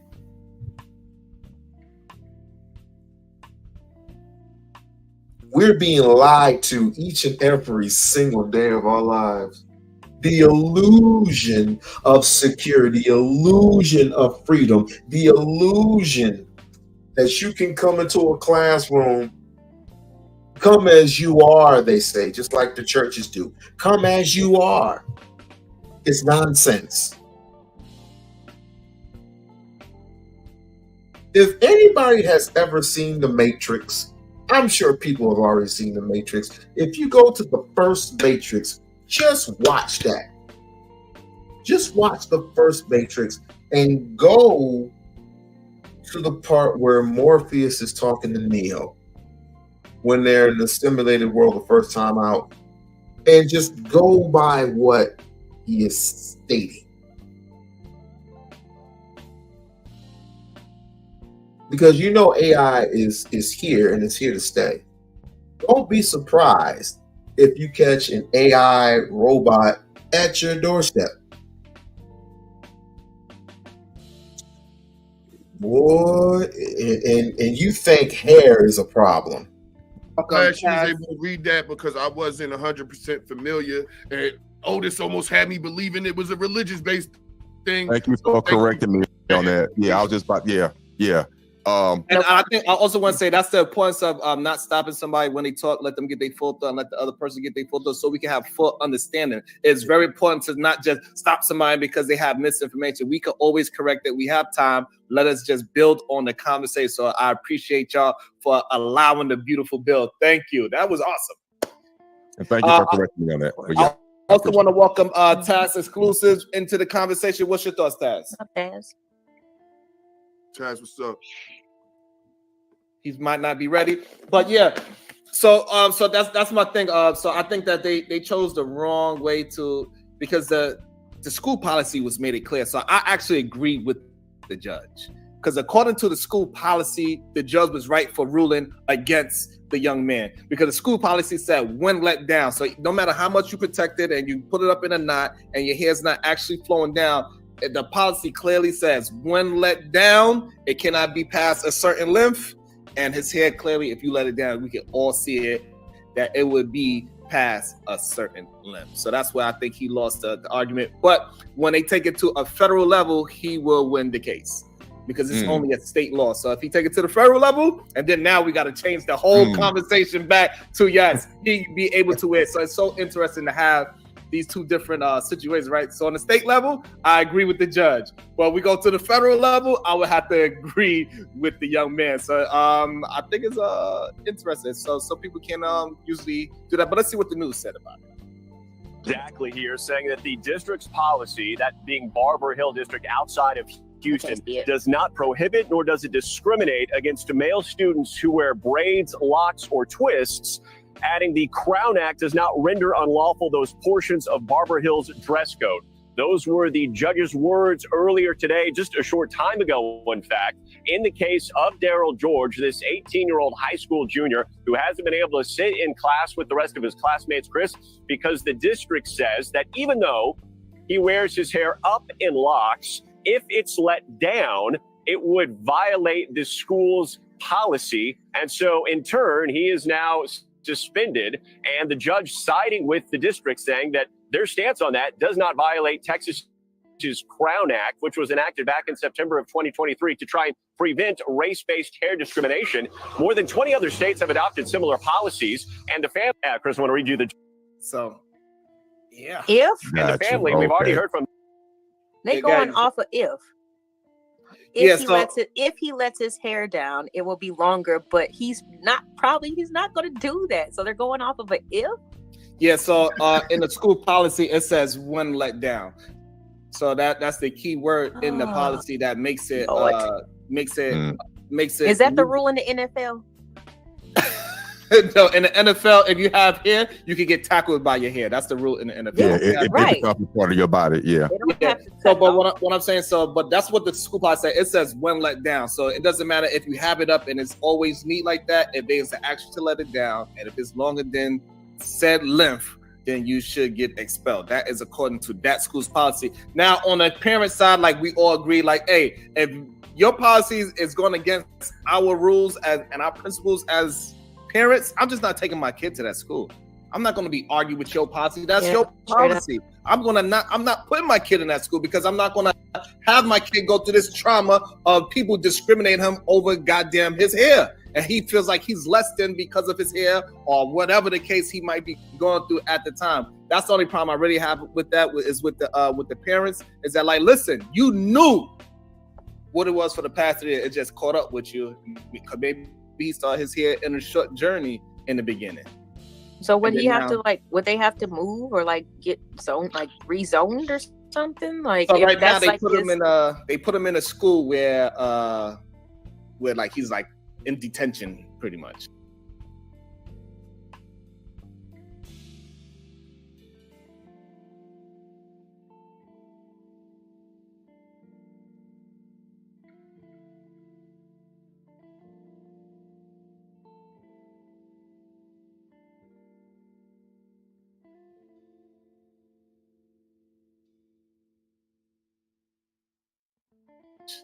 But I'm just saying, like, so you're saying like people even in a certain like area, like range, like to go to this school, like you got to have your hair, like if you live in this, right, like like yes, goes even down to that. Yeah, Correct. and they would probably accept. They would probably go to school.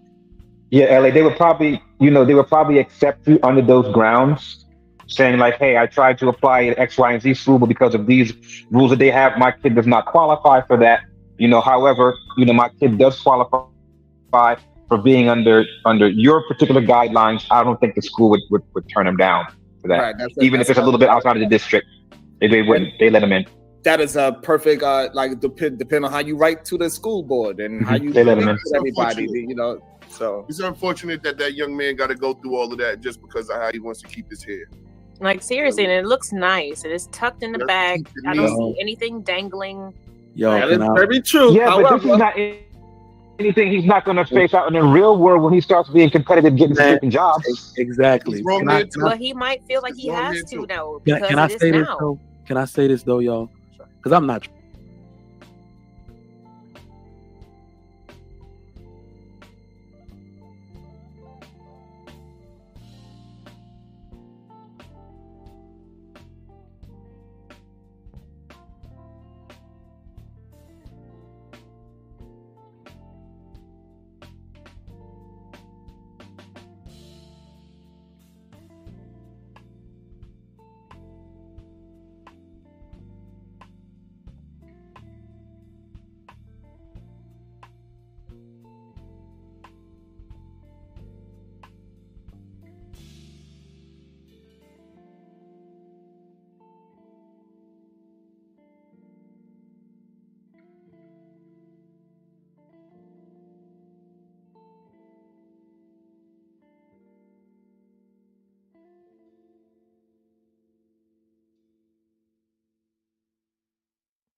Trying to play devil's advocate.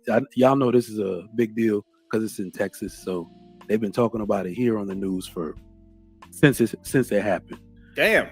And I gotta play devil's advocate. you in Houston, right? That's right. Yeah. So are you in that school district by any chance? Nah, he's not in Houston proper. And so before you move on to your thoughts, so like if you're not in the school district, can you easily move your child into another school district, or is that something difficult to do? No, that's very difficult. Especially here, this is a conservative state still for the time being. So yeah, they're gonna have to physically move, unless they can get them into a charter school or something. So now, also my next question before you go on to your point. So if you want to put your kid in another district, do you have to pay to put that kid in another district? No, you don't. Because in Jersey, if you want to, because that's something that's in Jersey. So if you don't want your kid in your district, you want to put them in another district, even though if it's a public school, you would just have to pay the tuition for that school. Yeah. And somebody said Houston isn't conservative. That kid is not in Houston. He's not in Houston. He's in a more rural area. It's called Barbara Hill. I think we just said Texas. Yeah, Barbara Hill. Texas. So yeah, he's in a more rural area. And what I will say is that one day we're gonna realize that we're doing all of this for boys. Hair should not matter this much, y'all. And the for boys, and I'm not even talking. If this was a girl, and I'm very sensitive to that same thing about them trying to police the hairstyles of Black girls and Black women because their grade of hair is different. I hope you're not serious. So but when we talk about no, listen to it. What is the global standard for professional hair for men? It's short, it's low cut, right? So they do that in various different schools. And what I can remember is when I was for white college, men, you mean? Hold on. No, for men. Because other man don't for set the Asian standard men, for me, Black bro. men, for the military, for men, it is short hair. And if they are going to prepare men for the workforce, like the scene was saying, I don't see any issue with that. And one of the first time I ever ran into this issue was when I had the opportunity to go to Hampton University and their business program. Be on the streets thugging, yeah, bro. You can got I these finish whole ass talking, my niggas guy? telling My these niggas guy, to cut their hair. you gotta let me finish. Are you kidding? You gotta let me finish. I know you disagree, but show some respect. Please, Lane. All All right, so just you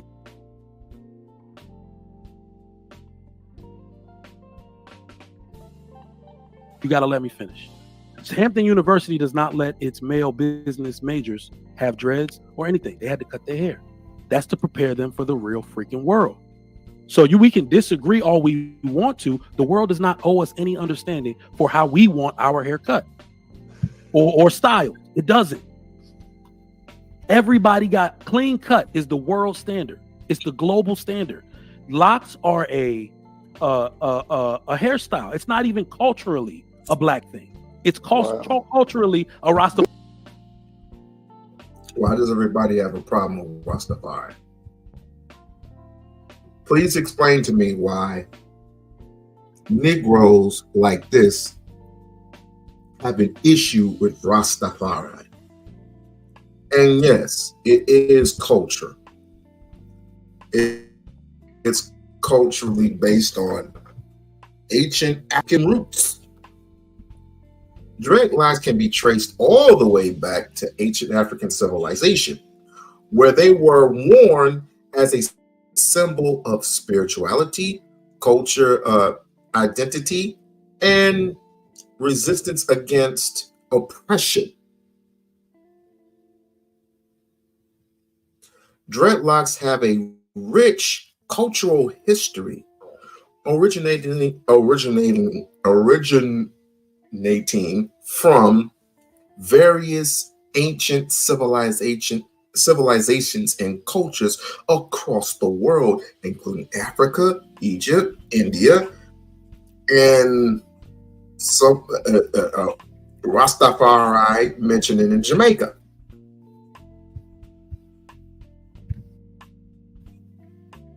So if it's not a culture thing, then please tell me what is.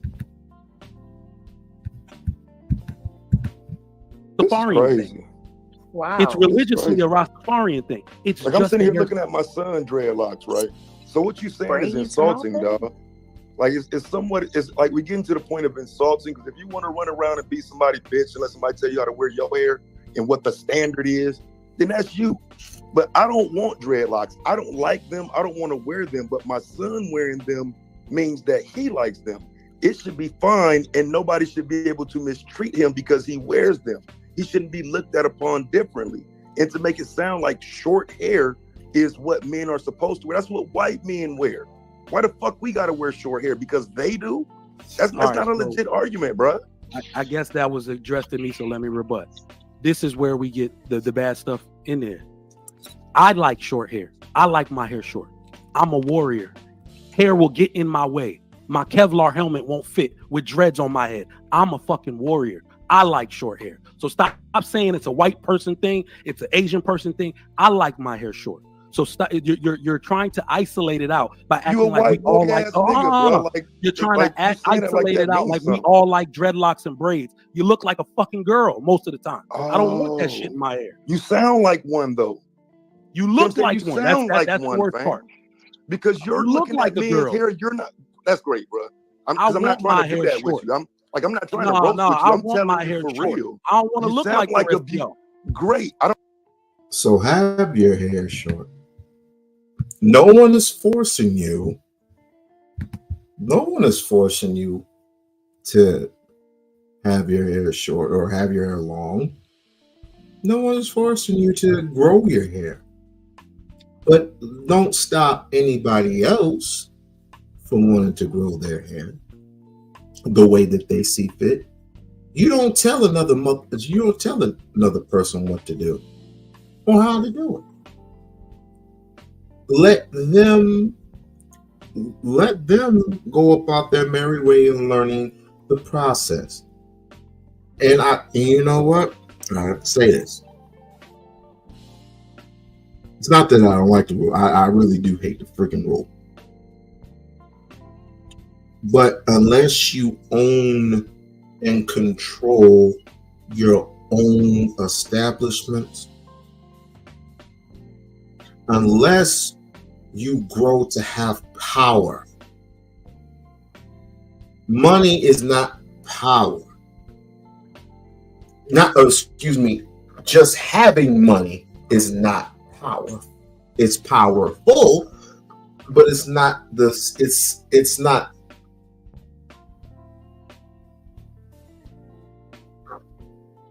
You need more than just money.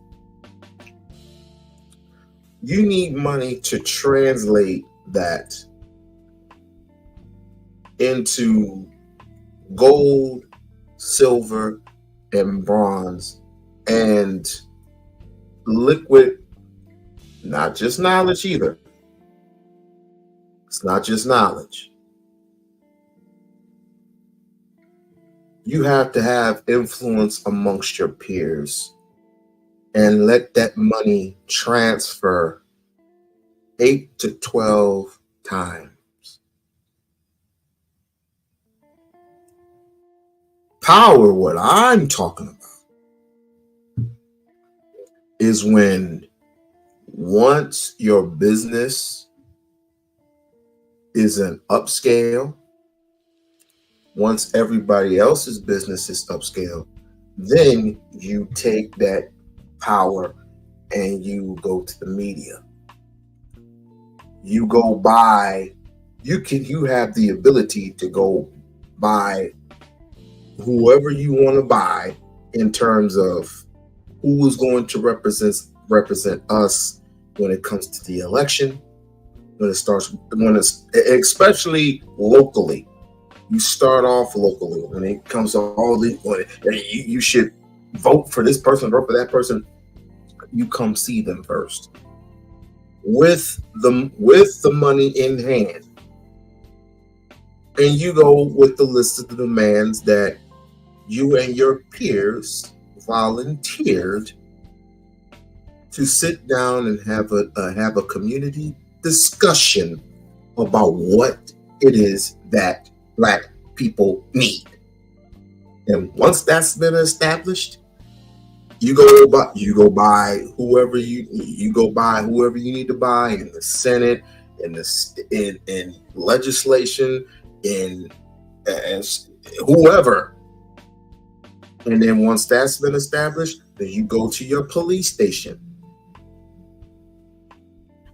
You can buy police. Then the next step is the media. You know, there were 1,000 Black radio stations in this country. Now there are only hundreds. It's about high time we have our own radio stations, because how else are you going to communicate other than this here? How else are you going to communicate?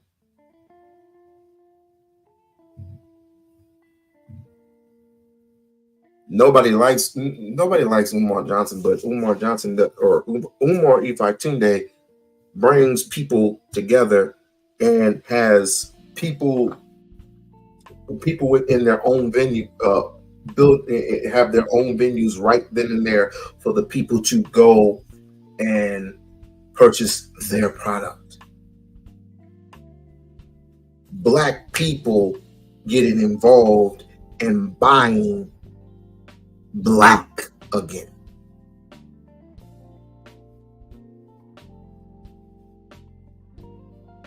So nobody's forcing you to do silly shit like that. Nobody's forcing you to do that. But don't force anybody else to go buy a white man standard. You a goddamn lie. Go back to your own. Go back to Nigeria with that shit.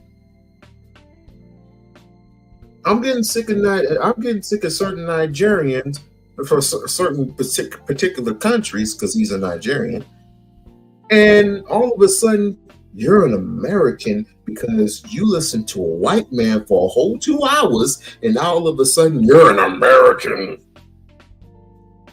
and you know how to aim. Well, you know how to, when it comes to a gun, you know how to aim, but so do I. What is that? What are you telling me? I go by American standards. Of course you do. I'm an owner of a gun store. Good for you. You're living the American dream. You're Nigerian. That's what you're supposed to do. Meanwhile, back here in America, they keep cutting us short. And some of us Americans do what we have to do to survive.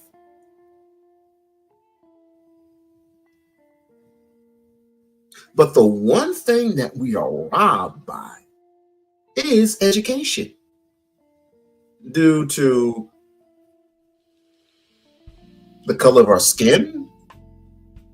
That used to be a thing back in the 60s, the 50s, and the 40s, and then the 30s, and then the 20s. But basically the 1900s. And a little bit of the 1800s. We weren't even allowed to read. Let alone even look at a white man in his eye. But all of a sudden, we're bitching and we're wow. Shouts out to Taz for this one, boy. Can we have a respectable debate? Yeah, let's keep the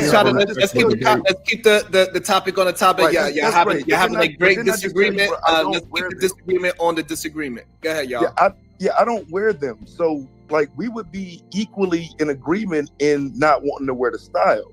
Where we disagree at is you're saying it like it's a bad thing. You're saying they look like girls.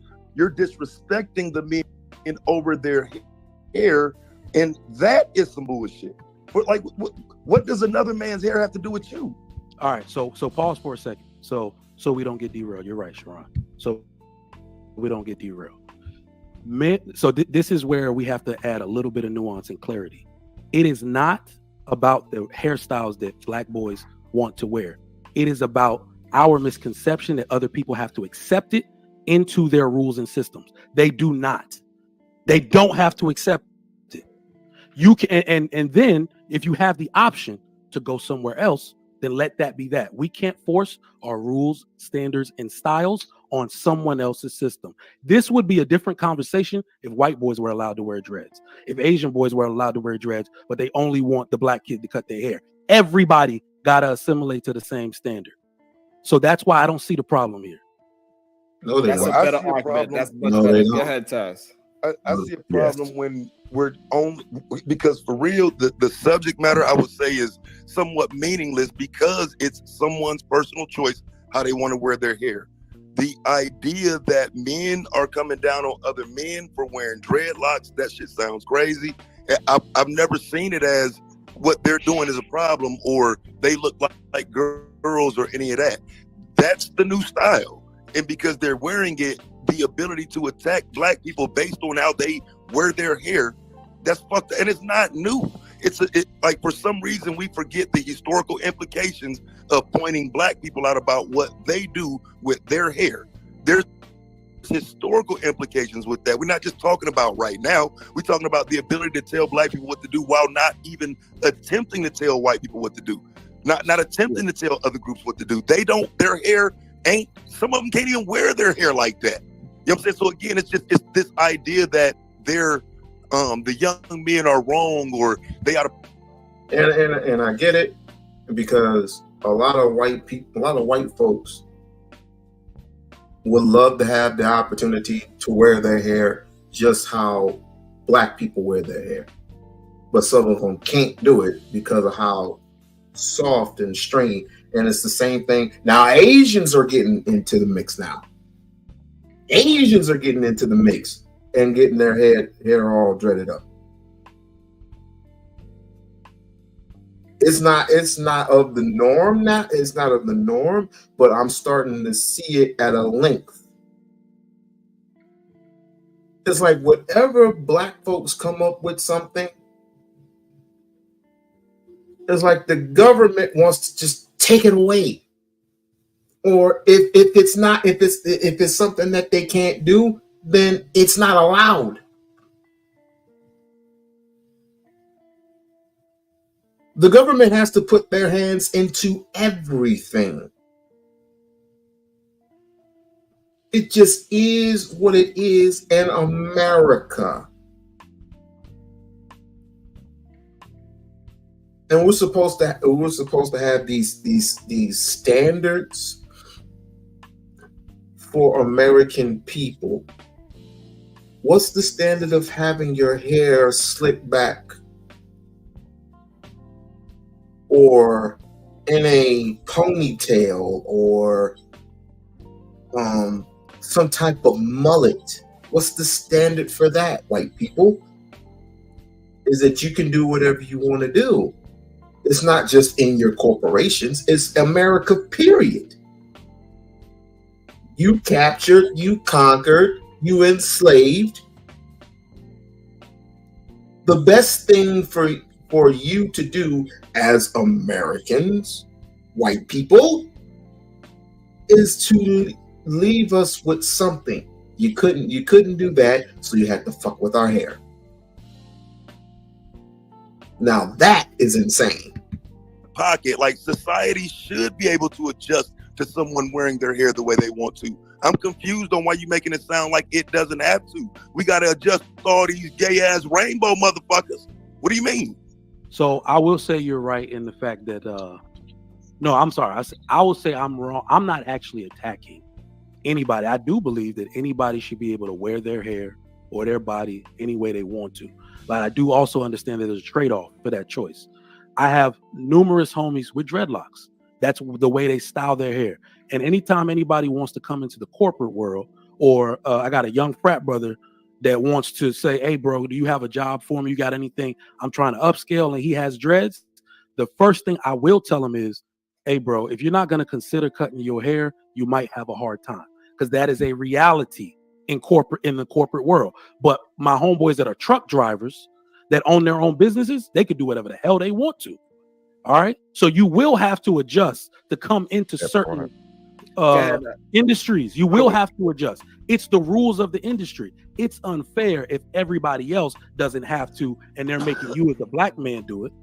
But it's just the name of the game.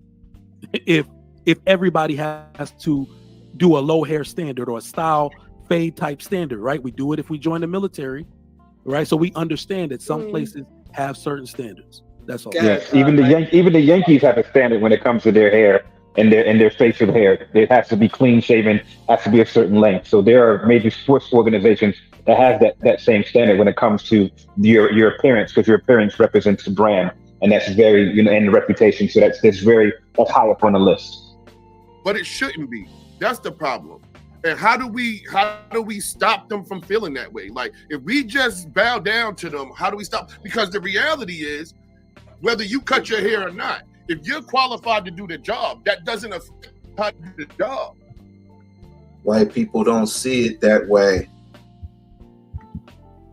White folks will never see things to your standard, your way of life, your way of living, because they want to live their way of their standards and their way of living, and they want you to come right along because you are still a what? A slave. You got to know the difference between being free and having freedom.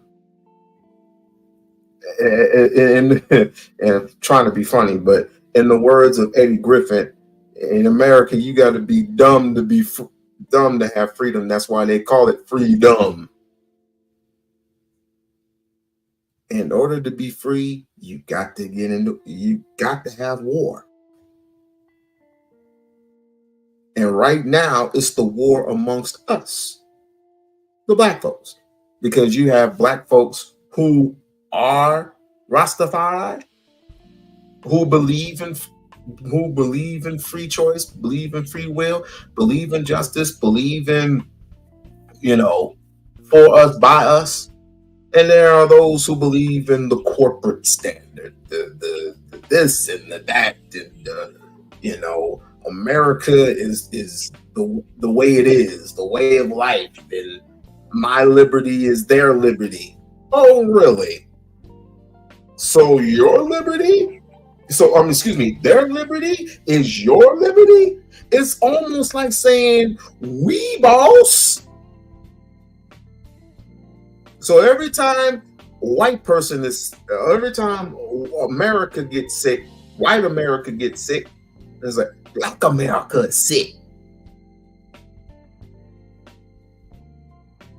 Don't talk to me about having standards. Especially when you implicated that Rastafari is not our culture. Who the hell do you think you're talking to? And this is the reason why Taz smoked, in my opinion, Trigger Mike, because Trigger Mike always comes with that bullshit.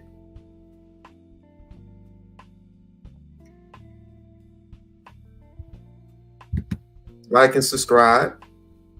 Like and subscribe to the channel. We smooth cruising tonight. But this is a real kind of sensitive topic because a 17-year-old boy is an in-school suspension because he will not let his hair down. He won't cut his hair. And I hope he doesn't cut his hair. And I hope they do go federal with it. I hope his parents do go federal with it. But here's an off question that I have. Where happened to his father? Where's the father in all this? Palpatine. Like, we got to stop making them feel like they're right just because, and all these people y'all talking about are white people who feel like a certain look represents how we move. Nah, like it's not really correct. Nice. There are pieces of shit with short hair, and there are people with long hair that work hard. Nice. Great. Nice. I don't mean to cut you off, bro. I just want us to stop. We can have this discussion. The perception. Yeah. Nice. We can have this discussion without mentioning white people at all. No, we can't. Hold on, Taz. If you go to an African company that wheels industrial cement into their corporate entity, they want the men clean cut and clean shaven. It's just the way the world works in that sense. Listen, this is what I think it is. It's when you have a organized structure, people want a uniform worn. If you leave it open to nuance, some people might come in clean cut, other dudes might come in looking like a caveman. You have to implement a standard that you want to showcase your brand to the world. Men, traditionally, the reason why men will assimilate to this is because we don't give a fuck about hair that much. Traditionally, we don't. So I don't give a damn about my hair that much. I don't. Yeah, so do you think like bro, I don't know. I got you, LA. I got you. Barbershops have been around in the black community for over a century. How do we not care about our hair? Niggas run around with braids, waves, all these different hairstyles that men have worn over the years. You trying to sell me that men don't care about their hair? For real? So I think you took what I said out of context. I'm not. We care about tops, all that shit, bro. We care about looking good. What I mean is that if I'm being told that in the military I have to wear a fade or I have to, my corners and the back of my head has to be tapered, but I like wearing a full Caesar, I'm not gonna be like, nah, man, take me to captain's mask, bro. I ain't wearing no damn fade or no. This is why the white man keep coming into play, bro. Because every time you try to tell me like your understanding, it go back to what some white man dictates for you to be the understanding, bro.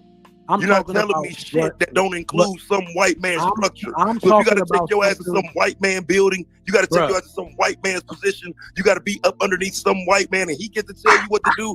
Okay, I understand that you his bitch. But when we talking to these young men who ain't the white man's bitch, your argument ain't gonna work, nigga. These young men ain't trying to hear that weak ass argument about their hair. They can wear their hair how they want to, and if society has such an issue with their hair, then they need to go and contest that shit. They need to fight to be able to wear their hair the way the fuck they want to. I don't get you, bruh. This shit is weak. Just like all these LGBTQ people coming in with lipstick and eyeliner and having their hair all down. I'm tired of going into the freaking grocery store and the person that's greeting me has his hair all prepped up like he was at a Prince concert with the eyeliner and his beard is all wow. I don't want to see all that, but if we're forced to see it, then it's okay to have dreadlocks. I would have to say. I would definitely have to say it's proper bull. That it's. I said the word wrong. It's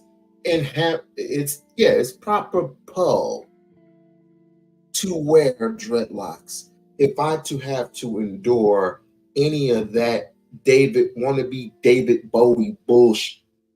It all started with David Bowie, Prince, and Boy George, and all those particular generations. But you had no problem with them. You had no problem with a kid coming to school dressing in Gothic stuff, wearing all black with black iron makeup all over them and black lipstick. You didn't have a problem with it, and black fingernails. But a young brother can't come to school with his hair dreaded up.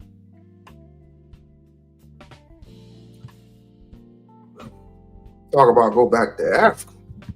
All right, that's dope. That's dope. So 2 points. And I meant when I said go back to Africa, I meant that in a good way. Some of us need to go. Some of us. There's 2 points. We live in America. There are white people here. Okay, and whenever I make a point, it's to what everybody can understand. We don't live in Africa. We don't live in a place where there's just one predominant culture. There are multiple cultures here. Everything we talk about is going to include black men, white men, Asian men, Hispanic men, etc. All right. So we can stop with the attacks. We can stop with it. The part that I don't understand. No. Hold on. White people are over 70%. When you say that is a large majority, I let you talk uninterrupted. You ain't got what I'm saying is you can do whatever the fuck you want to do. If you going into somebody else's job because you probably work, you have the right to say, I ain't doing that shit, I fucking quit. But they don't have to change their standards for you.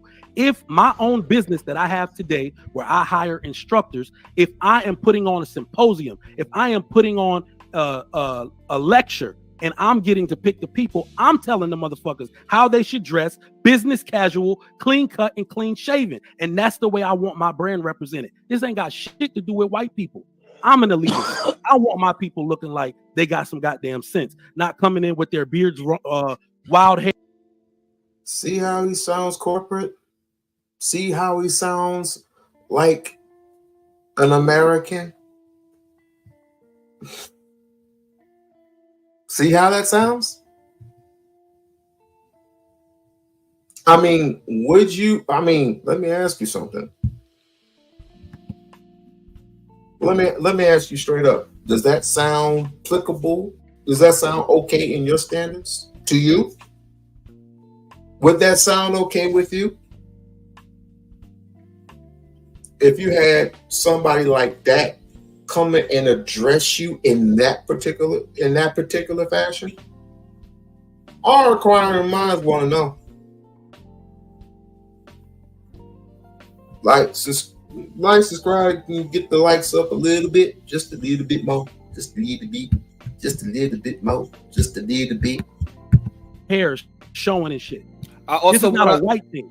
I also want to work in. I want to work in one of the beautiful flight attendants of the channel, LA Project. Please allow her to get some space to get her voice in as well, because we build this plane as we fly. So yes, she is a beautiful flight attendant. Go ahead, LA Project. I also want to get others in there as well.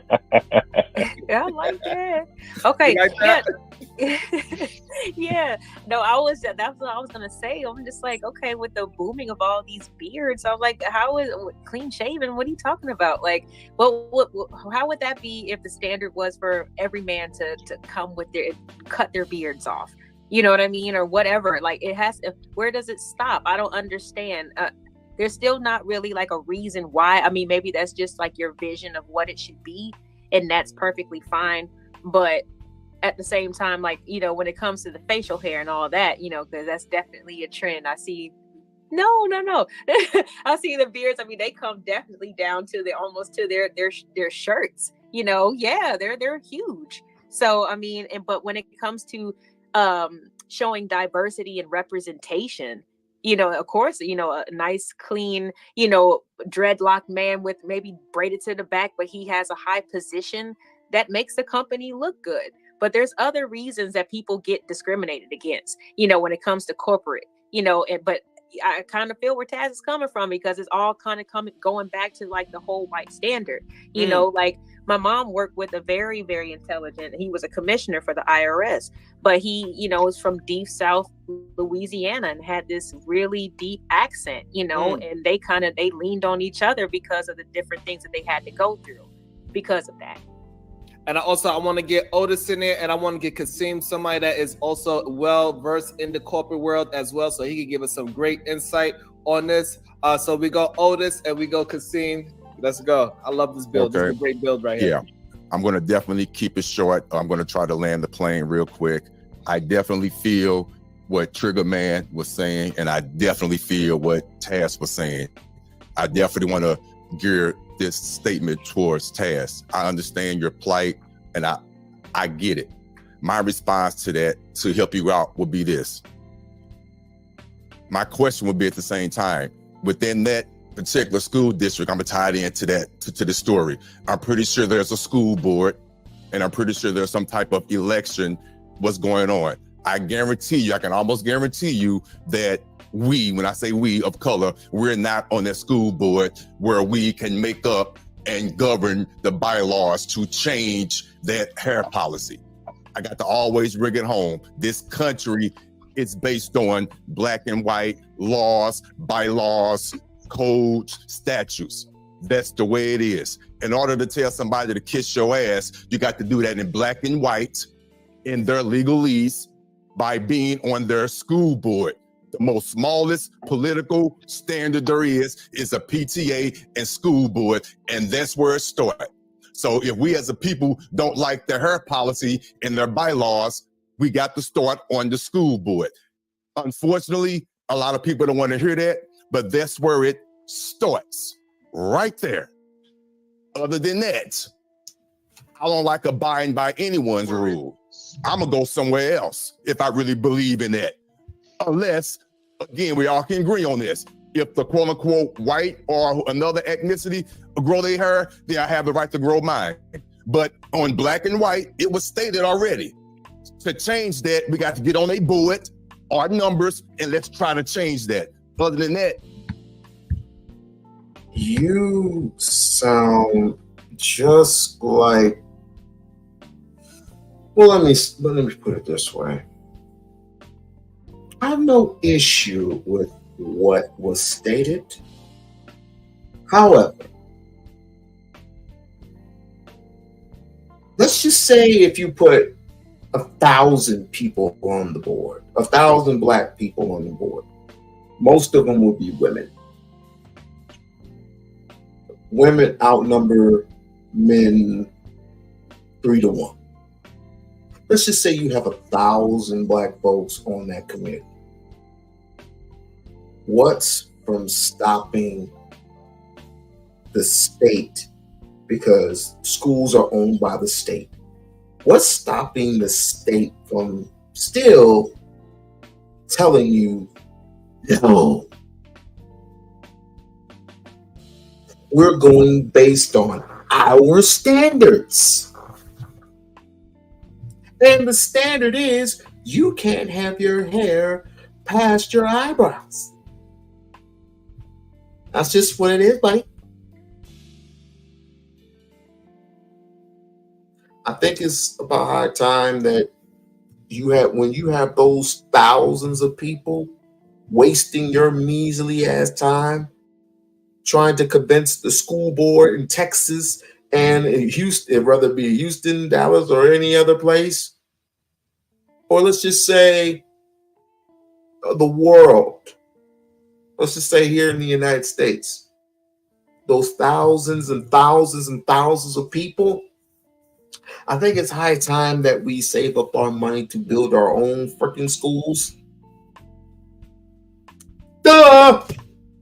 I think it's high time that we build our own stores, build our own hospitals. Duh!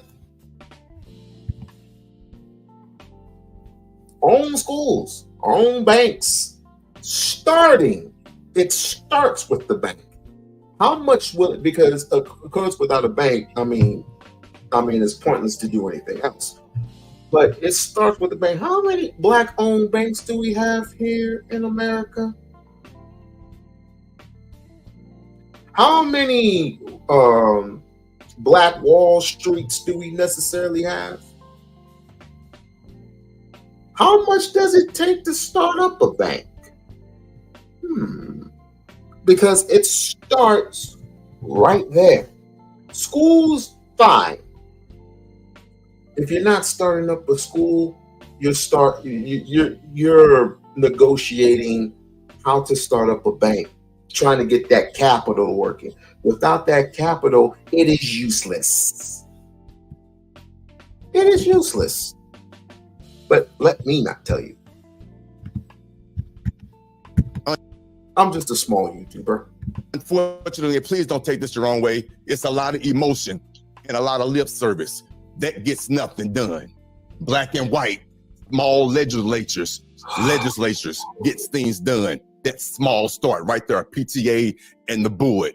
It could be done, but that's where it starts. My plan is landed. Go ahead, Kasim. I think it really starts to, or looks at the base of how we are as people and how we are as humans, right? We all want to exercise our own personal liberties to the best that we can, and we're going to push those boundaries in order to get exactly what we're looking for, right? And then when we come out of that and we start to form our own entities, our own corporations, our own ways of working, in order for us to have a really good way of success, we got to have structures, standards, and principles in that. And within those particular guidelines, when you're having a company, the first thing you want to look at is you want to look at what type of image you want to have. What does that image say about you? What does it say about the company's values, morals, and principles? And all of those things have to line up by word, act, deed, and appearance.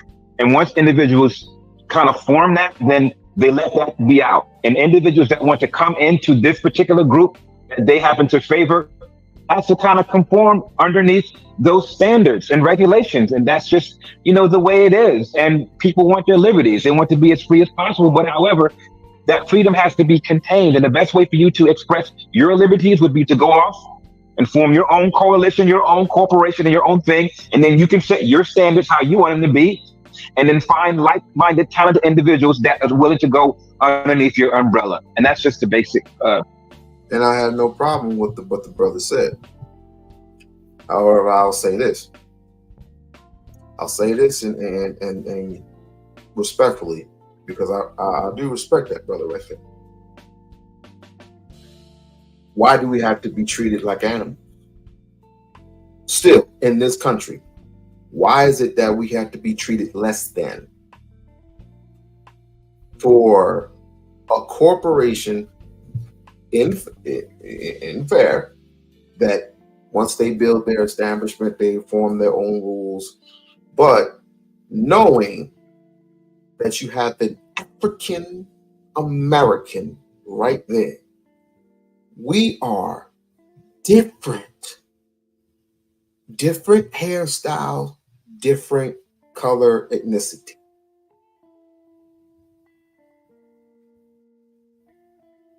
What makes you so different? What makes us, what makes us the same? Maybe if you shave your head bald and I shave my head bald, we would have no issues. But for the simple fact that I don't want to be a bald person. I like having hair on my head. But again, from the start when I said, what does your hairstyle have to do with how you perform in the workforce? A basic premise of it. Awesome. I also want to welcome Next Level moving forward, since he is somebody on the panel that actually has locks in present time. I would love to hear his thoughts on it. Go ahead, Next Level moving forward. First off, I want to give a shout out to the panel. Shout out to you, Sharon. You know what I'm saying? But I want to, if Trigger Mike's still here, I want to say he kind of being a bit disingenuous, if you ask me, because if his hair is the appearance of his profile picture, that's not a clean-cut image. That wasn't accepted years ago, like in the corporate world. I think we're living more in a, I hate to use this word, quote unquote, woke society, to where like tattoos are being more accepted, like all different hairstyles and everything. But it, to the case in point where we were speaking on, if establishments or schools or corporations have things established already, like rules, I mean, you got to follow those rules. But at the end of the day, I don't think anybody should be discredited about their hair, though. I mean, that's just my opinion, though. But I don't think that's a clean cut image like what Trigger Mike was saying that he have in his profile picture with, so with a this little is mini essentially fro a with the curls and a little part and all that. That's this not is an AI. This is an AI image. okay. But I have like a equivalent of like a flat top fade. You know what I mean? Okay. So it's faded in the back. So you know, And a no beard. smoke, no smoke. Yeah, no smoke. But let me give some light to what LA said, because, and a little bit to what Otis said, because I got to run out real quick. Black men should actually grow beards. That is something that we've had to fight for in the military, the way they have to give us lip-shaped shits.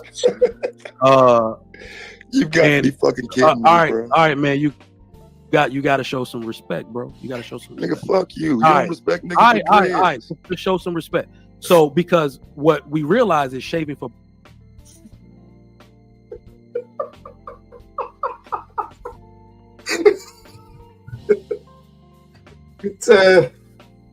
That's funny.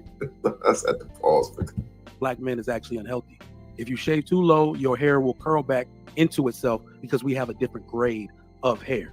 So keeping a very lined beard is healthy for black men's skin. Black men should not be shaving with straight razors every day like any other man on earth does. It's unhealthy for your skin. All right, so that is one thing that I would love to see. Oh my God. Oh, so the next thing is going to say we need to clip our toenails. We need to clip our toenails because our toenails are too long.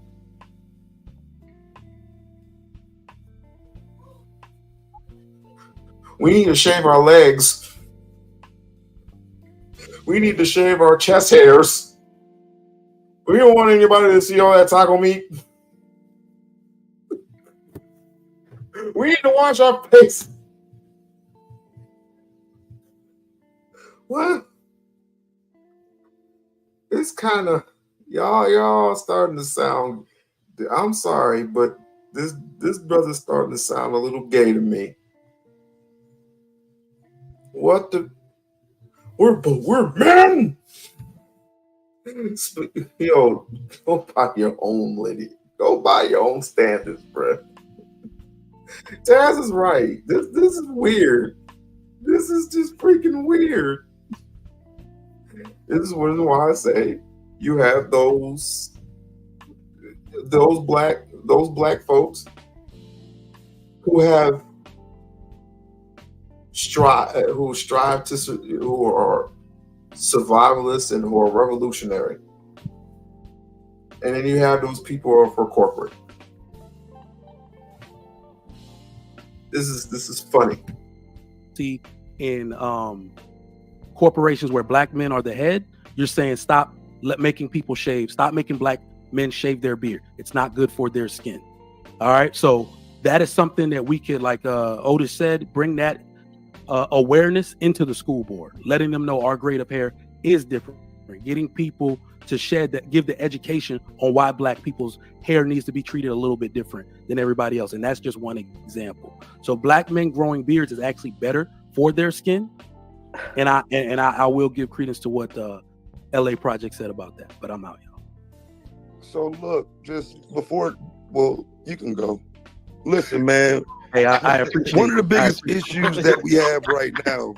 Young niggas don't respect older niggas, right?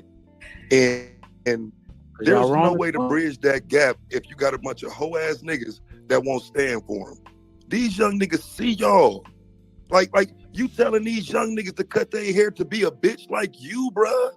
A bitch with money. When Hey, we gonna correct ever yourself. when I'm a rich can bitch. they shine, I'm bruh? a rich bitch. First off, I don't give a correct fuck yourself. about your money, nigga. I ain't no I'm a mother. rich bitch. You think I'm a woman or some shit? You want to get robbed, nigga? You're a fuck black you nigga. talking? I don't give a fuck about how much care money you about is got. money. You black. You All you niggas care about is money. hoes. What you trying to impress me, nigga? That's your problem now. Worried about somebody's hair. Talking about how much fucking money you got. That's why these young niggas ain't gonna respect no. You ain't built shit for these niggas, but you talking about how much money you got. You don't know what I built, for these nigga. young niggas then and quit trying to dictate You how they don't wear know their what I motherfucking built. hair. You don't know what I built. I don't care what you build. Build something. Build a fucking beauty school. So that way you can quit whining about what black boys doing with their hair, nigga. Otherwise, you just some corporate nigga that go and do what the white man tell you and then bring your weak ass out here and think you can tell these young niggas some shit. They'll never respect a nigga like you, bruh. They already do. They already do. How? Where? Okay. Niggas don't respect me. Black people respect me. I bet you that why you don't mind seeing some niggas get cut off because they want to wear their hair a certain way. All Niggas black can't people fuck the with me. same to me, bro. I don't Niggas make can't no fuck with distinction me. between black. Trigger Mike, this is for you, asshole. First of all, there are black people who respect you. Those particular black people are what I call coons. The type of black people that I represent don't talk that corporate shit. Don't even talk that government type of bullshit. That's just from me to you. I mean, take it however you want. But I dare not have a Nigerian come up in my face talking that corporate bullshit. Just because you had a couple of handouts and you know you have handouts. But I don't have to say much. Taz has handed you the worst ass whooping. I mean, this is just crazy, bruh.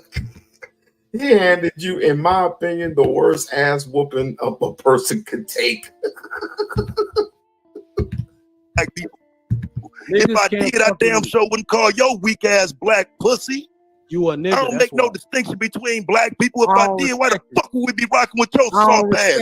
You ain't even willing to stand up for the young niggas with the dreads. Come figure out why they call me Trigger Mike if you're so hard. Come on. I don't care. You care. Like, I mean, what's wrong That's with why you your niggas? voice I ain't cracks. interested in you, bro. I'm interested in you. And when you are backed into when you are backed into the corner, you are bleeding from the mouth because Taz socked you on. The first thing you do is you start threatening people. This is not the first time he has done this. This is not the first time. But somebody's gonna take you up on that offer. And I don't care how many guns you done hold. Everybody's got guns nowadays. Everybody's got them blinkies nowadays. What makes you so different? Because you're from you run from the military? You own a gun store? I know plenty of niggas who own like big giant casings full of shells that you don't even get from America. I mean, you're gonna be big when you be big, bad, and bold, but be big, bad, and bold somewhere else. Again, this is not the first time that he has threatened a brother. I don't even consider him that, but I just consider him a coon. But when you face off against a person who has a different opinion other than yourself, you don't have to constantly egg on to put more. I mean, you just put more wood on the fire. Come see me if you big bag and bold and you're gonna find that Trigger Mike. First of all, why the fuck would I wouldn't waste my time? It's like, have you seen a nigga named Trigger Mike? Trigger who? your why your argument, voice but fuck cracking, you nigga. too. Come figure out why. Here, talk about how much fucking money you got. That's why these young niggas ain't gonna respect no. You ain't built shit for these niggas, but you talking about how much money you got. You don't know what I something built, for these nigga? young niggas. Then quit trying to dictate You how they don't wear know their what I motherfucking built. hair. You don't know what I built. I don't care what you build. Build something. Build a fucking beauty school, so that way you can quit whining about what black boys doing with their hair, nigga. Otherwise, you just some corporate nigga that go and do what the white man tell you, and then bring your weak ass out here and think you can tell these young niggas some shit. They'll never respect a nigga like you, bruh. They already do. They already do. How? Where? Okay. Niggas don't respect me. Black people respect me. I bet you that's true. Which is why you don't mind seeing some niggas get cut off because they want to wear their hair a certain way. All black people the same to me, bro. I don't make no distinction between black people. If I did, I damn sure wouldn't call your weak ass black pussy. You a nigga. I don't make no distinction between black people. If I did, why the fuck would we be rocking with your soft ass? You ain't even willing to stand up for the young niggas with the dreads. Come figure out why they call me Trigger Mike if you so hard. Come on. I don't care. You care. Like, I mean, what's wrong That's with why you your voice niggas? I ain't cracking. interested in you, bro. I'm interested That's in your why your argument, voice but fuck cracking, you nigga. too. Come figure out why they call me Trigger Mike. Holla at me. You niggas weird, bro. Holla at me. I'm out. Let's stick to the topic and the argument. Let's not This nigga make said, it come past find that. out why they call him Trigger Mike. Like niggas, like niggas don't die with the shit on them, man. Shut your pussy ass the That's his wife Nyla in the background laughing. fuck up, nigga. You act like you locked up for doing a nigga some shit. All right. Trigger practice, Mike. Nigga, you be in the motherfucking practice, nigga, shooting at a target, nigga. Ain't no motherfucking target, nigga. Come find me, Trigger Mike. Other than that, shut the fuck up, nigga. All right. That fake ass tough guy shit, he left. nigga. He left. Sheesh. Oh, man. Like, we gotta this is do our why they best call to- me Trigger Mike. The fuck? Nah, but for real though, man, who gonna stand up for these young niggas? Because these young niggas keep hearing black men stand down. It ain't like the generations of the past where you seen niggas stand up and stand for something. All we hear now is assimilate, be good, don't be a bad black man, be a good boy. That's all niggas hear now. So at some point, these young niggas ain't gonna never respect us because all we tell them to do is kiss ass and bow down. I'm not saying you gotta be no criminal, no bad guy, no none of that shit. But goddamn, niggas can't even wear their hair. Like, and then you mean to tell me you ain't willing to stand with them niggas? Come on, bro, that's weak. That's weak as fuck. Especially when they also want to.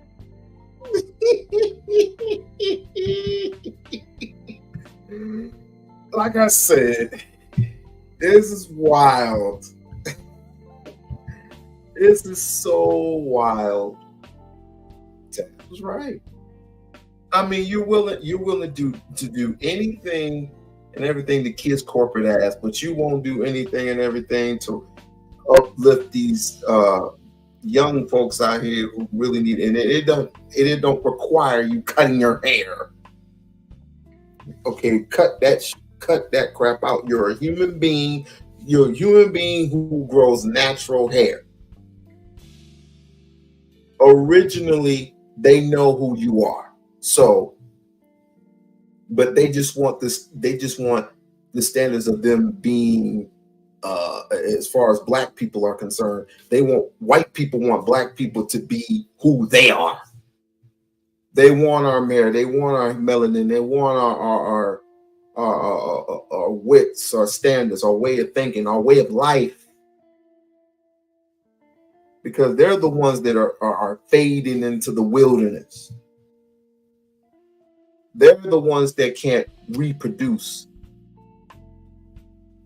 Every time a black woman gets pregnant, for whatever ethnicity it is, they end up coming out what? Again. Always trying to take the little things away from us, and we got a nigga named. I gotta go back to that, cuz I gotta go back to that. It was just so funny to me. You don't mind seeing some niggas get cut off because they want to their skin. and I. You want to get robbed, nigga? You're a black nigga. All you care about is money. You black. You all you niggas care about is money. hoes. What you trying to impress me, nigga? That's your problem now. Worried about somebody's hair. Talking about how much fucking money you got. That's why these young niggas ain't gonna respect no. You ain't built shit for these niggas, but you talking about how much money you got. You don't know what I built, for these nigga. young niggas then and quit trying to dictate how they work their motherfucking hair. You don't know what I built. I don't care what you build. Build something. Build a fucking beauty school. So that way you can quit whining about what black boys doing with their hair, nigga.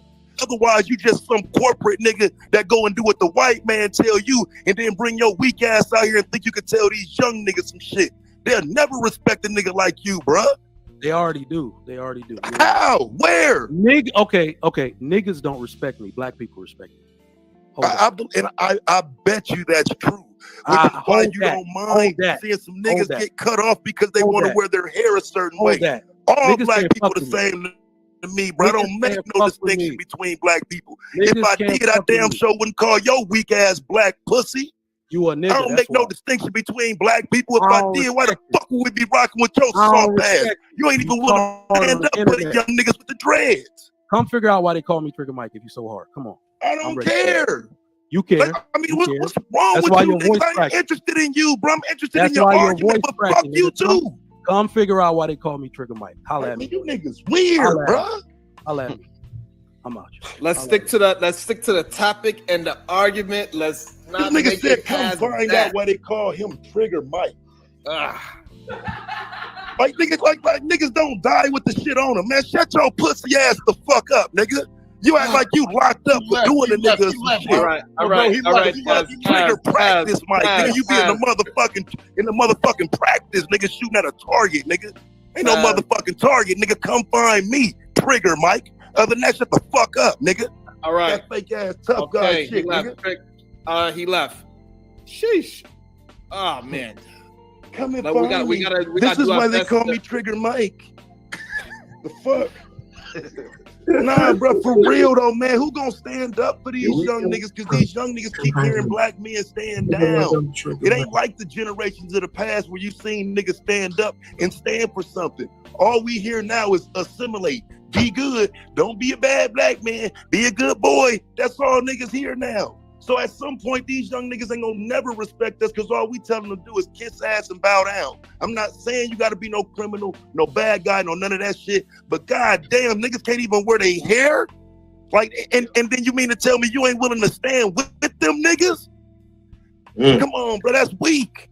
That's weak as fuck. Yes, it is. Especially when I also want to bring in another beautiful flight attendant into the conversation. The beautiful and always articulate.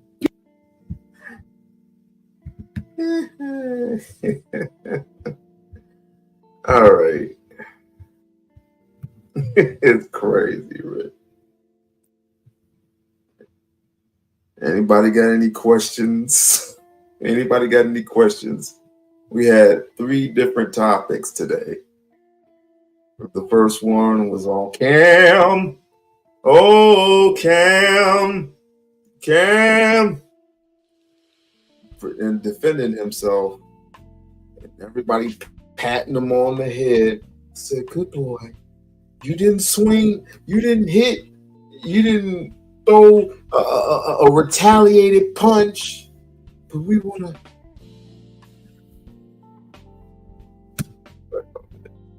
I said, do what you do to defend yourself. It's not just about grabbing the motherfucker and tossing them away from you. No, I'm gonna make sure that you stay on the ground permanent because you violated this space. Right.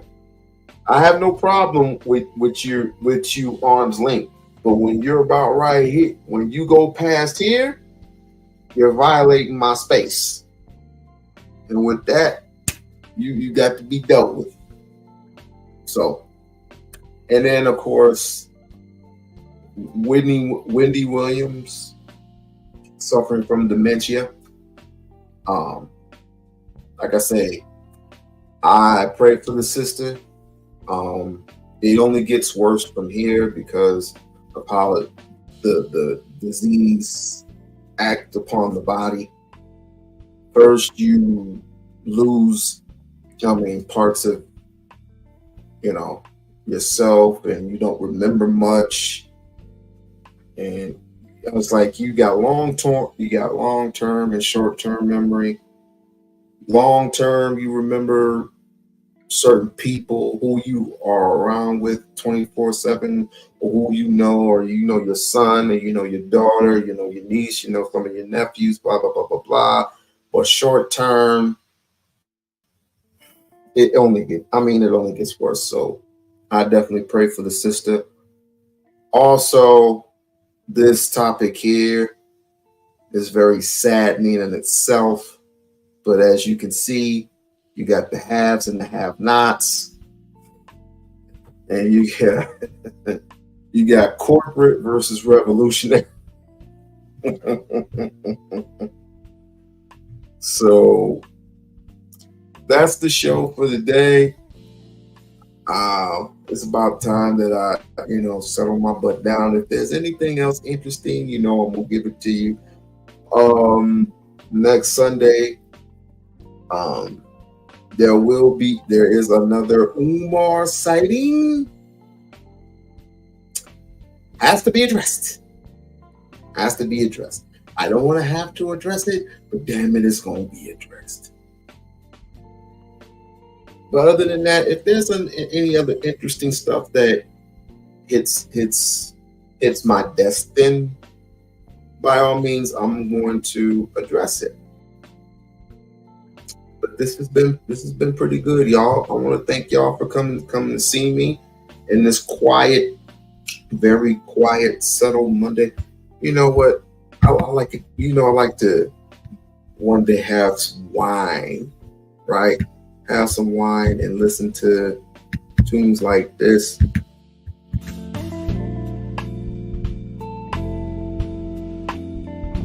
You know what I mean? Just listen to some tunes like this.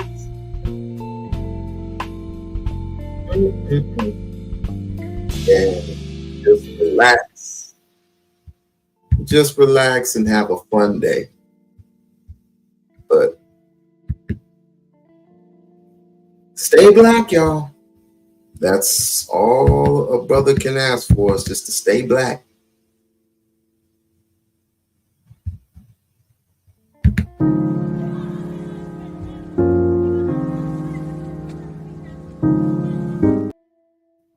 Oh, before I forget, like and subscribe to the channel. Like and subscribe to the freaking channel. Let's get the likes up. I would love to have a couple of views here and there the next time. But appreciate you for coming to see your boy. We-On-Loc Nation. This was very refreshing, and we're just gonna be better. We're gonna be better from week in and week out. All right. Go and have and chill the rest of your day. All right.